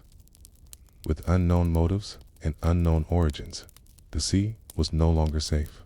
It's possible this unnamed ship was trying to outrun a collapse, trying to reach safer waters, trying, perhaps, to escape the fall of an empire that had already begun to die. And yet, for all this speculation, one detail remains the most unsettling. The ship's construction style, the pattern of its joints, the way the keel was layered, the angles of the bow does not match any recorded shipbuilding technique from any known Bronze Age civilization.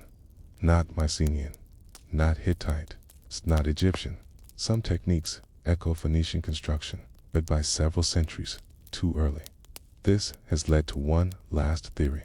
Perhaps this ship was not built in the Bronze Age at all.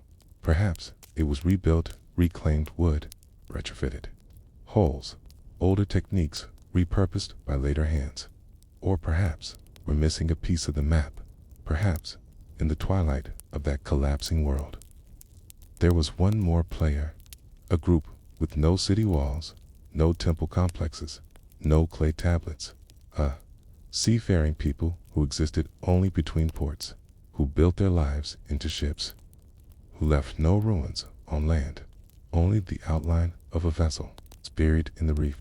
And the question that keeps historians awake, how many others like it are still at the bottom of the sea, marked, unnamed, and misunderstood? Ship with no name left, no wake, but it may have changed everything. So now we find ourselves staring at the faint outline of a ship that defied all expectations. A vessel recovered from the seabed, built with methods unknown, filled with goods that crossed empires, and curiously void of any indication of national or cultural identity. No seal, no flag, no written name.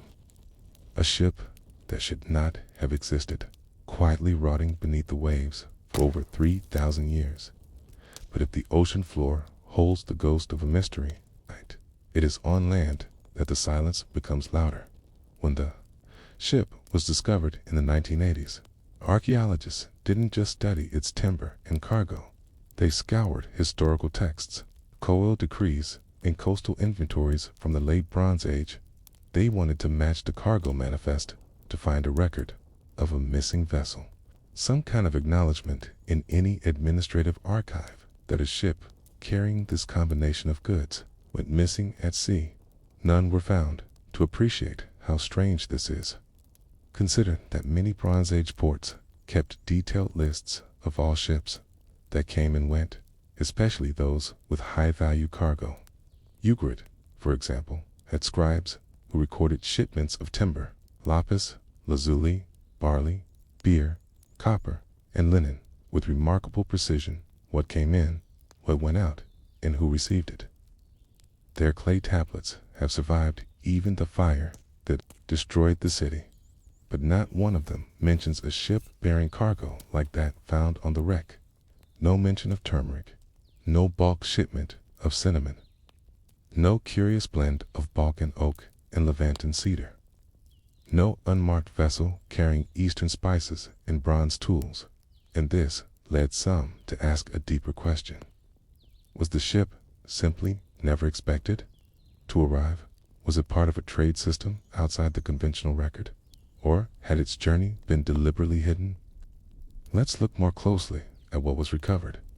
Among the finds was a set of small, intricately engraved metal discs each about the size of a palm.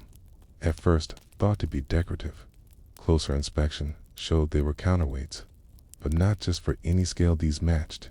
No standard measurement system used in known Bronze Age economies. They weren't Egyptian deben, nor were they the Mycenaean units of weight. Even the Mesopotamian shekel system didn't match precisely. Some weights came close, but always a few grams off. And each disc bore a simple four-pointed star, unlike any known merchant seal. What trade system was this? Who calibrated these tools? It was as though the ship belonged to an economy that never wrote down its name, but still obeyed its own internal logic. Quiet, structured, and unknown. But this isn't just about what was found. It's about where the ship was headed, and what it never reached.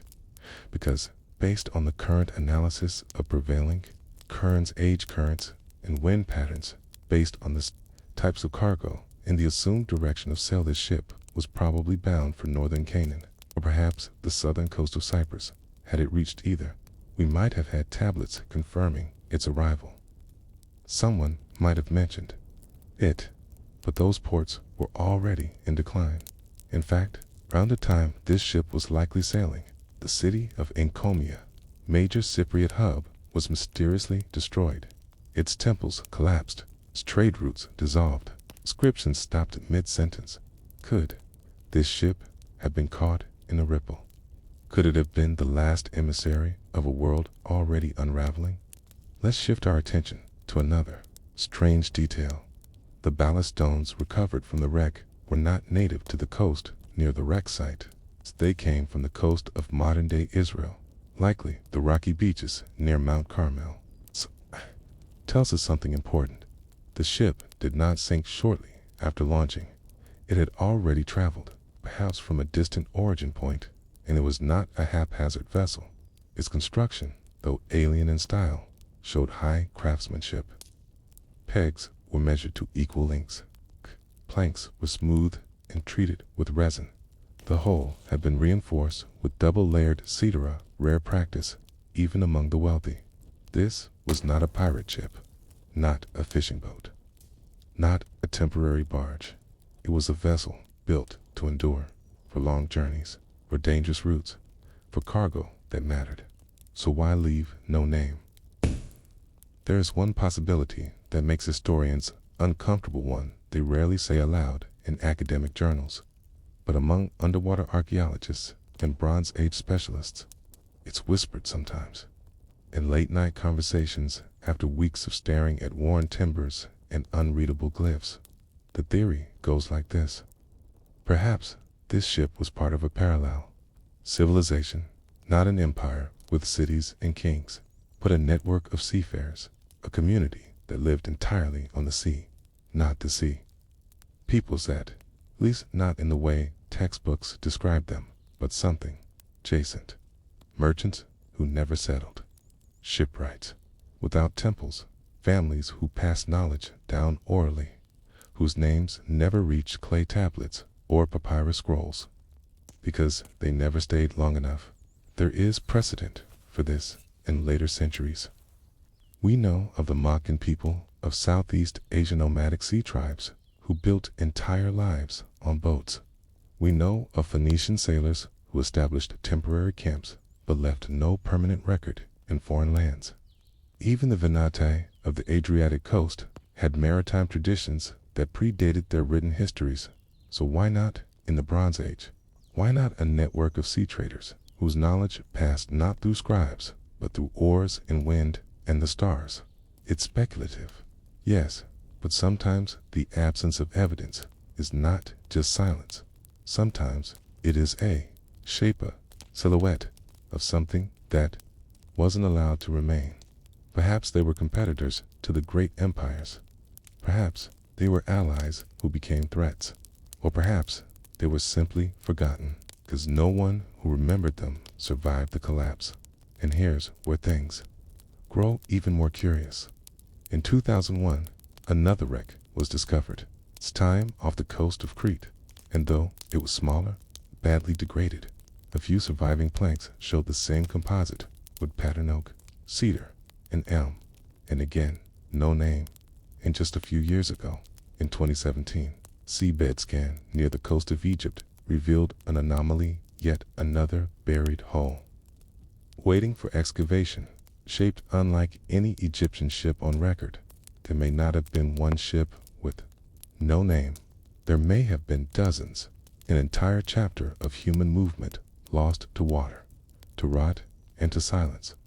One by one, they are being uncovered, not by declarations of kings, but by barnacles and careful hands, brushing away silt. And still, the questions remain. Who were they? Why did they avoid written record? And why did no one else mention them? Seas full of things the land never learned to remember. But some shapes are too persistent to stay buried. By now, you may be picturing the ship not as a fragment of history, but as something strangely alive, drifting through waters that once touched empires, skimming across seas where gods and kings once traded prayers for grain, obsidian, and timber.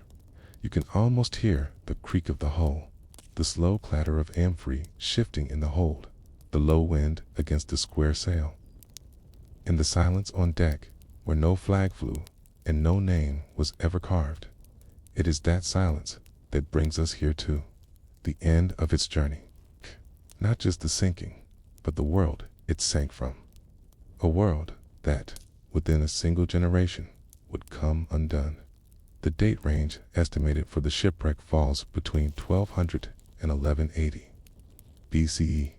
These 2 decades were not just troubled, they were catastrophic. Cities that had thrived for centuries, Ugarit, Mycenae, Hattusa, Troy fell, burned, or were abandoned. Trade collapsed. Writing systems vanished for generations. Some cultures would not reappear for 400 years. We now call this the Bronze Age collapse, and the ship with no name, no port, and no recorded fate was sailing straight into it. It's tempting to imagine that the vessel was simply unlucky, caught in a storm, struck by raiders, undone by the rot in its hull, or a careless ember from a cook fire. But those who study ancient maritime patterns now believe its loss was not an accident, it was a symptom. Let's piece it together. By the why time the ship was constructed, the Bronze Age world had become heavily interdependent. Ugarit imported copper from Cyprus, wheat from Anatolia, and lapis lazuli from as far as Afghanistan. Egypt relied on Levantan, cedar, and Mycenaean pottery. Assyria and Babylonia demanded tribute and luxury goods from far-off regions. The ship's cargo diverse, regionally inconsistent. Exotic makes more sense in this context. It wasn't unusual for a ship to carry multiple types of goods from multiple lands. What was unusual was for a ship to carry them without identification. So perhaps the ship wasn't operating within the empire system. Perhaps it was sailing around it. And here lies the quiet theory, the one passed between cautious historians, inside rooms at academic conferences, that this vessel was not a rogue merchant, but a lifeboat. Not in the literal sense, no one aboard was fleeing a shipwreck, but in a larger, deeper sense, this ship, and others like it, may have been the final effort of communities trying to outrun collapse. As alliances crumbled, as cities were burned or abandoned, as kings fell and roads became unsafe, these seafarers took to the water with what they could carry, not to conquer, not to trade, but simply to endure. Imagine a small port town. Word comes that the Hittite capital has fallen. Ugarat no longer replies to messengers. The sea routes are rumored to be unsafe. In the market, prices spike. In the temples, priests go quiet. Ships vanish without a trace. People begin to disappear, quietly, or flee at night. Panic rises, but no army comes to help.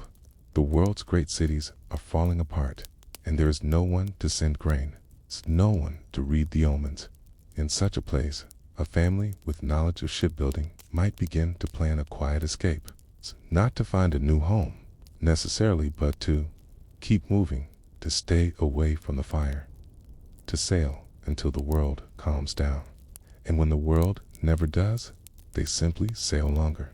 In this model, the ship becomes not a mystery, but a monument to survival. But there's another possibility, equally chilling. What if the ship wasn't running from the collapse? What if it was caught up in causing it? The sea peoples often treat it as a vague coalition of invaders are, known mostly from Egyptian inscriptions. They were described as foreign aggressors who came from the sea in ships, striking coastlines, toppling cities, and leaving only ruins behind.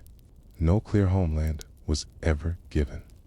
They seemed to arrive out of nowhere and disappear just as quickly. What if the ship was theirs? Not a war vessel, but a support vessel, scout, a trader disguised as a merchant, mapping out the coasts, collecting goods while gathering knowledge. Historians have long debated who the sea peoples were. Were they displaced tribes from the Aegean? Mercenaries turned pirates? Refugees? Bandits? Or were they the children of forgotten ports, raised without allegiance, bound by the water instead of the land? A loose federation of those who had no place to return to, only a direction to sail in. In this version of history, the ship with no name was not an anomaly.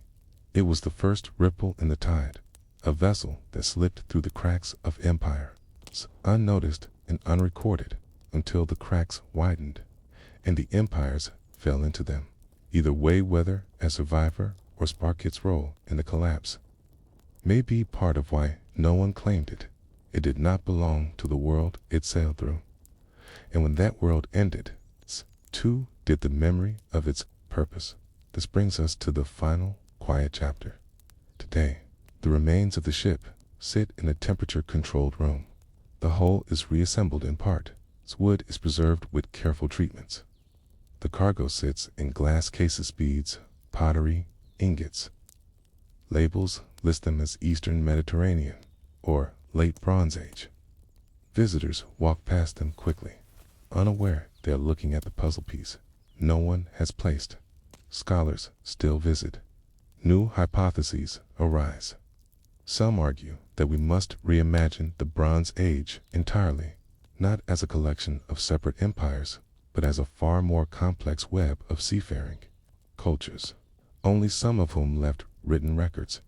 Others believe the truth may never be known, that the ship is a ghost vessel, Not because it is haunted, because its culture has no living descendants. No one left to tell its story. No one left to recognize its tools, its trade practices, silence. But even that silence teaches us something. It tells us that history is not written by the survivors alone. It's written by those who stop moving long enough to carve it into clay or stone, and those who never stop moving. They vanish unless the sea gives them back. So next time you look at a museum label, or a map of ancient trade routes, or a neat timeline of dynasties and kings, remember the ship with no name? Remember the carved hull with no inscription? The counterweights with no matching system? The timber with no homeland? And ask yourself, what else has history forgotten? Not because it failed to remember, but because it never knew where to begin. There are some silences in history that feel like pauses. Others feel like endings. But then there are the rare, chilling silences that arrive like a blade mid-sentence, mid-thought, mid-command. And once you notice them, they echo. One such silence lives on a fragment of clay. It was found in the dust of what used to be a palace. Not an enormous one, not like Knossos or Hattusa, but something smaller, more local, though still grand in its own way. The place had once belonged to a vassal king, one of those borderland rulers who served larger empires while tending to their own city's fields, walls, and gods. His name was inscribed in other places, minor places, correspondents with bigger powers. Nothing legendary, but there was enough to know he existed, to know he ruled, to know he had a voice. And then there was this tablet. It wasn't meant to last. Like many from the late Bronze Age, it was written quickly, while the clay was wet. The characters were cuneiform, carved with the stylus into fresh earth, then left to dry. It wasn't even fired until much later, likely by accident, when the building it sat in caught fire. It begins, like many others, with invocation, with greetings, declarations of loyalty and status. It's a kind of diplomatic choreography you find across the Near East in those final centuries before the collapse. The king announces tribute, mentions the harvest, asks politely about the health of his counterpart. He speaks not as an equal, but with the smooth deference of a man trained in the art of surviving politics through pleasantries. Then, a shift. He begins to speak of danger. He mentions, vaguely, that something is wrong in the hills, that messengers are delayed, that rumors reach him about the disappearance of trade ships and the silence of nearby towns. Then, suddenly, mid-word, mid-character, the tablet ends. There is no second half, no mirrored piece, no continuation elsewhere, no copy in the archives of the greater empire, just a final, slanted stroke that seems to trail off, as if the hand that wrote it never lifted again. That king was never mentioned again, not in later records, not by his neighbors, not in royal annals or priestly logs. His city, too, disappears from the map, not with a splash, but with a whisper, the kind of erasure that happens not from war, but from abandonment. The walls still stood, the fields, at least 4, a time kept growing, but no names followed. And so, in the long rhythm of clay and time, we are left with a silence that feels like something torn. It is not uncommon for records to break off in ancient history. Fires, floods, or decay often consume the last lines of a tale. But this tablet was intact, whole. It simply stops. What makes it stranger is the tone of the message before the silence, because unlike most royal tablets, which are full of pomp and ritual, this one begins to slip, as if the writer, king, or scribe was growing nervous. Words become more hurried, sentences shorter. There is a sense, as some epigraphers have noted, a message written under pressure. You can imagine it, a room not yet destroyed, but already anxious, a ruler dictating, pacing, looking out over battlements that no longer feel secure, a servant at his side. Clay cradled in one hand, stylus in the other, trying to keep up. Then something heard, seen, or realized interrupts everything, and the words stop. The stylus drops. The clay is set down, or dropped. The fire comes later. We will never know whether the writer ran or stayed, whether he screamed a final command, or simply looked up in silence as the sky changed color above the hills. But the tablet became part of the ruin, and when the ruin was excavated centuries later, there it was. A sentence with no ending. A voice still speaking into a world that no longer exists. The region in question had long stood at the crossroads of larger empires. To its west, the Hittites. To its east, Assyria. To the south, Egypt. To the north, minor tribes was shifting allegiances. Its king, now unnamed by time, was the kind of figure history often forgets. Not a great conqueror, not a religious reformer, but a manager of alliances, a mediator of regional tensions, someone whose job was to keep the balance, not disturb it, which made his disappearance all the more disorienting. Because when figures like him vanish, it is not just a life lost, but a node, a link in the larger system of stability. And in the years that followed, more such links would vanish. The cities they governed fell silent. The roads that once led to them grew over with dust. The letters they wrote to, if they survived at all, were left suspended, like hands reaching out that were never grasped. Some scholars believe this tablet marks the earliest known hint of the Sea People's activity in the region. That perhaps this king was the first to notice something wrong, to try to warn others, or to prepare for change. But the absence of detail makes that impossible to confirm. Others suggest internal collapse, rebellion, famine, administrative breakdown. But again, not confirms this. Only the silence. Only the unfinished sentence. In a way, the entire late Bronze Age collapse can be traced through such absences. The end of letters, the end of trade, the end of kings, whose names were once common on diplomatic rosters, and then simply vanish. But this king, perhaps more than others, left behind his final moment. His tablet is not just a record. It is a rupture, an audible click in the long hum of historical continuity. When read aloud, it ends so abruptly that even modern readers sometimes pause afterward, unsure if the text was copied correctly. And that, perhaps, is its most haunting legacy, that thousands of years later, in a quiet museum room, with the glass case glowing softly under fluorescent lights, you can still feel the moment a world ended, never bothered to explain why. What could have caused a ruler, mid-sentence, to stop writing forever? Was it the thud of war drums approaching over the hills? It's a cry of a guard at the gate? Something quieter, an ache in the chest, a sudden collapse to the floor, a last breath lost before the final word? The silence doesn't say. It just waits and leaves us with a single, unfinishable line. What happens when a message is sent, but no reply ever comes? Across the eastern Mediterranean, in the waning days of the Bronze Age, there were entire years when letters piled up in archives unopened. Wax seals cracked from heat. Clay tablets grew cold in baskets, waiting for scribes who never returned. The king who vanished mid-sentence was not alone. His was just the first voice in a widening quiet. All around his small kingdom, its name now lost. Known only through ancient proximity, there were others who began to notice something unsettling. The usual rhythms of trade, diplomacy, and travel were starting to fracture. A shipment of 10 from the mountains arrived late.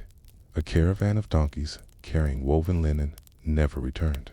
Scribes wrote letters, but no messengers arrived to carry them. And when they did, they reported that the old roads were not safe anymore. Villages had been emptied, quays had been burned, and further west, entire coastal ports had stopped sending ships altogether. There were rumors, always rumors, that strange sails had been seen on the horizon, that men with horned helmets had landed on beaches and demanded food and wives in return for sparing the town, that some came not to conquer, but to settle entire families, fleeing something even worse behind them.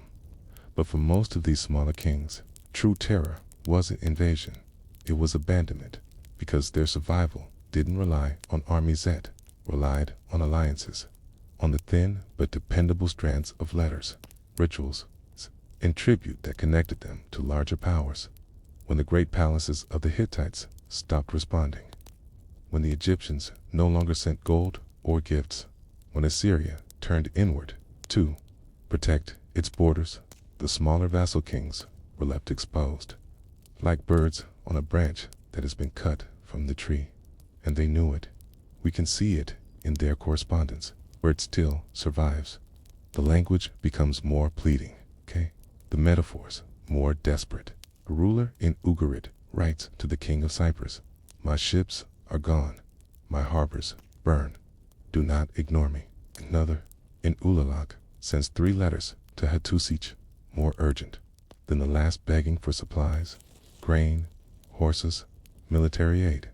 There's no record of a reply in time. Even those cries stopped. The cities themselves were often not destroyed in a single battle, but eroded over years of uncertainty. One palace, excavated layer by layer, revealed something strange. The rooms had been cleared carefully, chests opened, shelves emptied, doors left ajar. There was no sign of fire, no broken skeletons, no arrowheads. It was as if the court simply stood up one day and walked away. Why? No one knows. Perhaps they knew what was coming and fled preemptively. Or perhaps they hoped that by disappearing, they might not be found at all. The king who vanished mid-sentence may have been among them. The room in which his tablet was found showed no signs of violence, but it had been left in a hurry. The chair was toppled. The cup nearby still had residue from a barley drink, perhaps abandoned mid-sip. The stylus was on the floor, the ink slab overturned. It's not hard to imagine the scene. A warning cried out from the gate. In a lifetime of rule rituals, schedules, procedures suddenly rendered meaningless. But again, there's no proof of what caused it. That's the strange thing about this period. We know that cities burned, that palaces crumbled, that trade collapsed, but we rarely see the cause. It's only the aftermath. It's like waking up to find that every lighthouse along the coast is gone dark, but no one saw the storm roll in. One theory, of course, points to the Sea Peoples. These were not a single ethnic group, but a loose confederation, perhaps even unrelated tribes who came from the sea and from the west, arriving in waves across the eastern Mediterranean. Some raided, others settled. Their origins are still debated.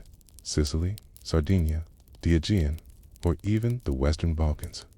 But wherever they came from, their arrival coincided with the unraveling of the known world. But were they the cause or merely the symptom?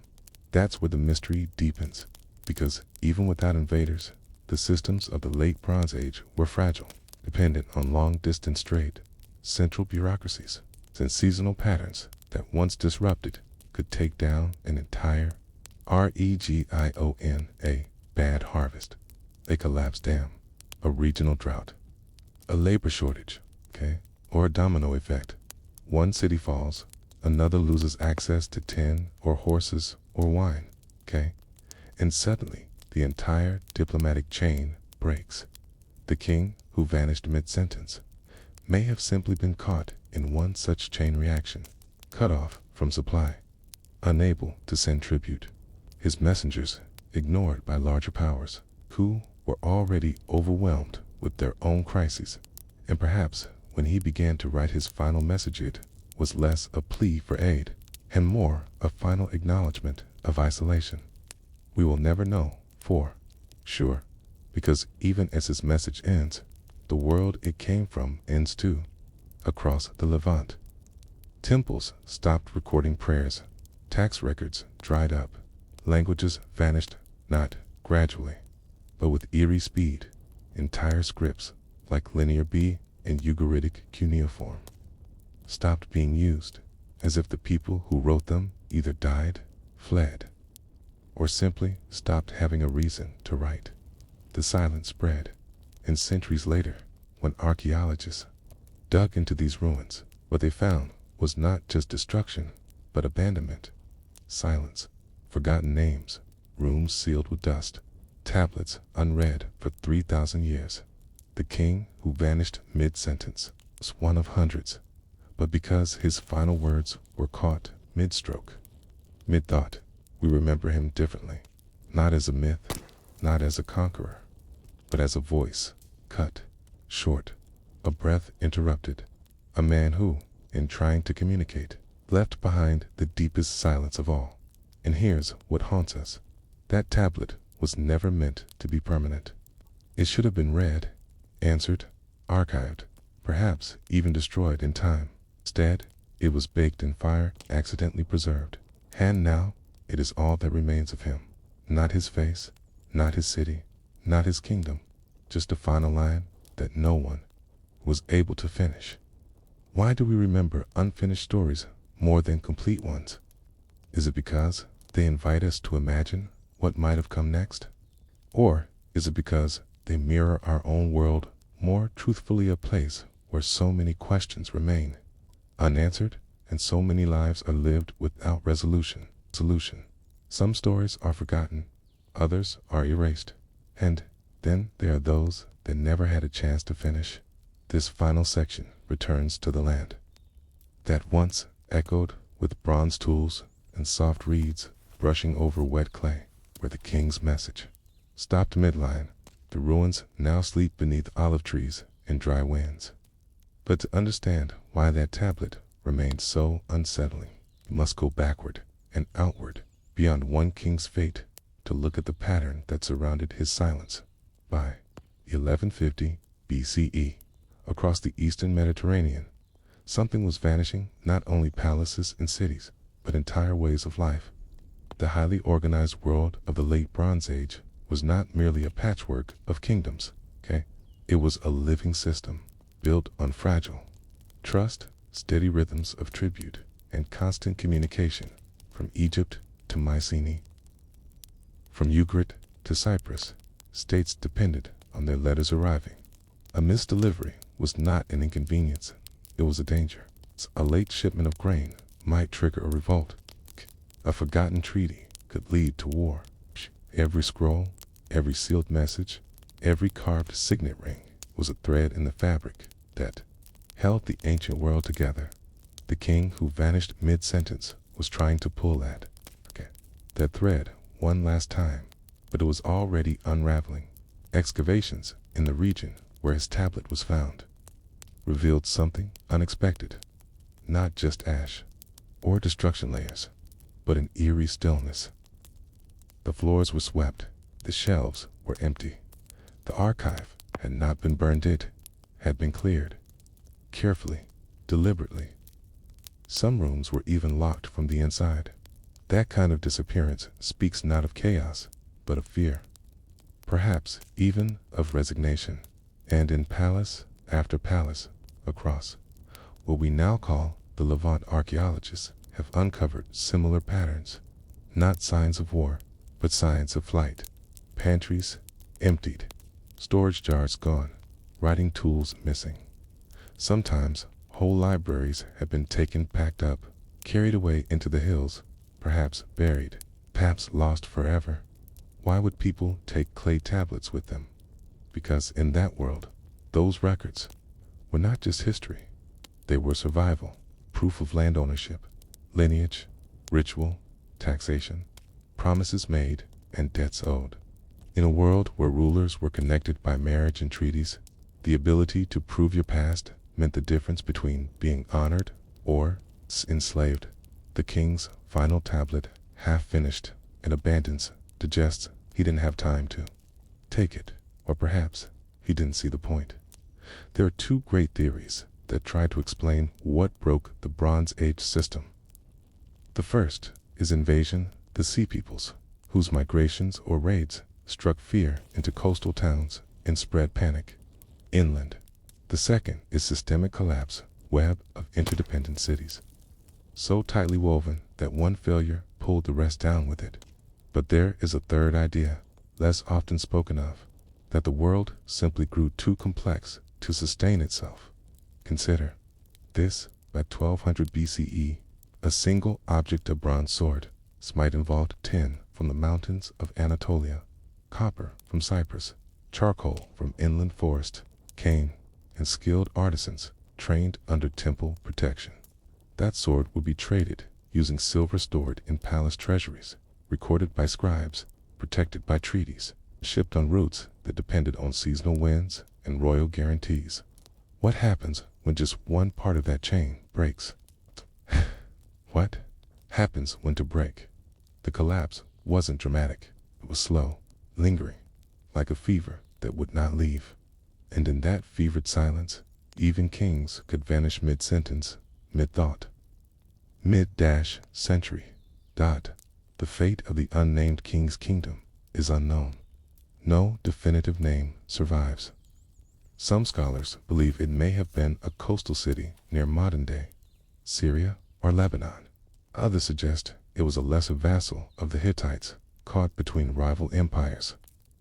But because the clay tablet was never finished, the names were never written down. The usual greetings to my brother, my ally in the eyes of the gods, were not yet inscribed. It is a message without an address, a plea with no recipient, and in that silence speaks louder than most full libraries. The tragedy of the sea peoples in the Bronze Age collapse is not only the destruction, it's the amnesia, because what replaced that world was not an improved version. It was a dark age. For nearly 300 years after the collapse, many regions stopped writing altogether.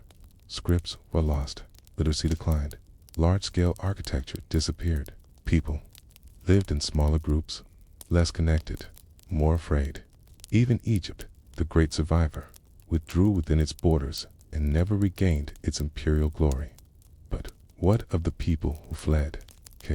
What of the scribes, the merchants, the farmers, the soldiers, who once worked in the vanished king's court? Some may have joined new cities, bringing their knowledge quietly with them.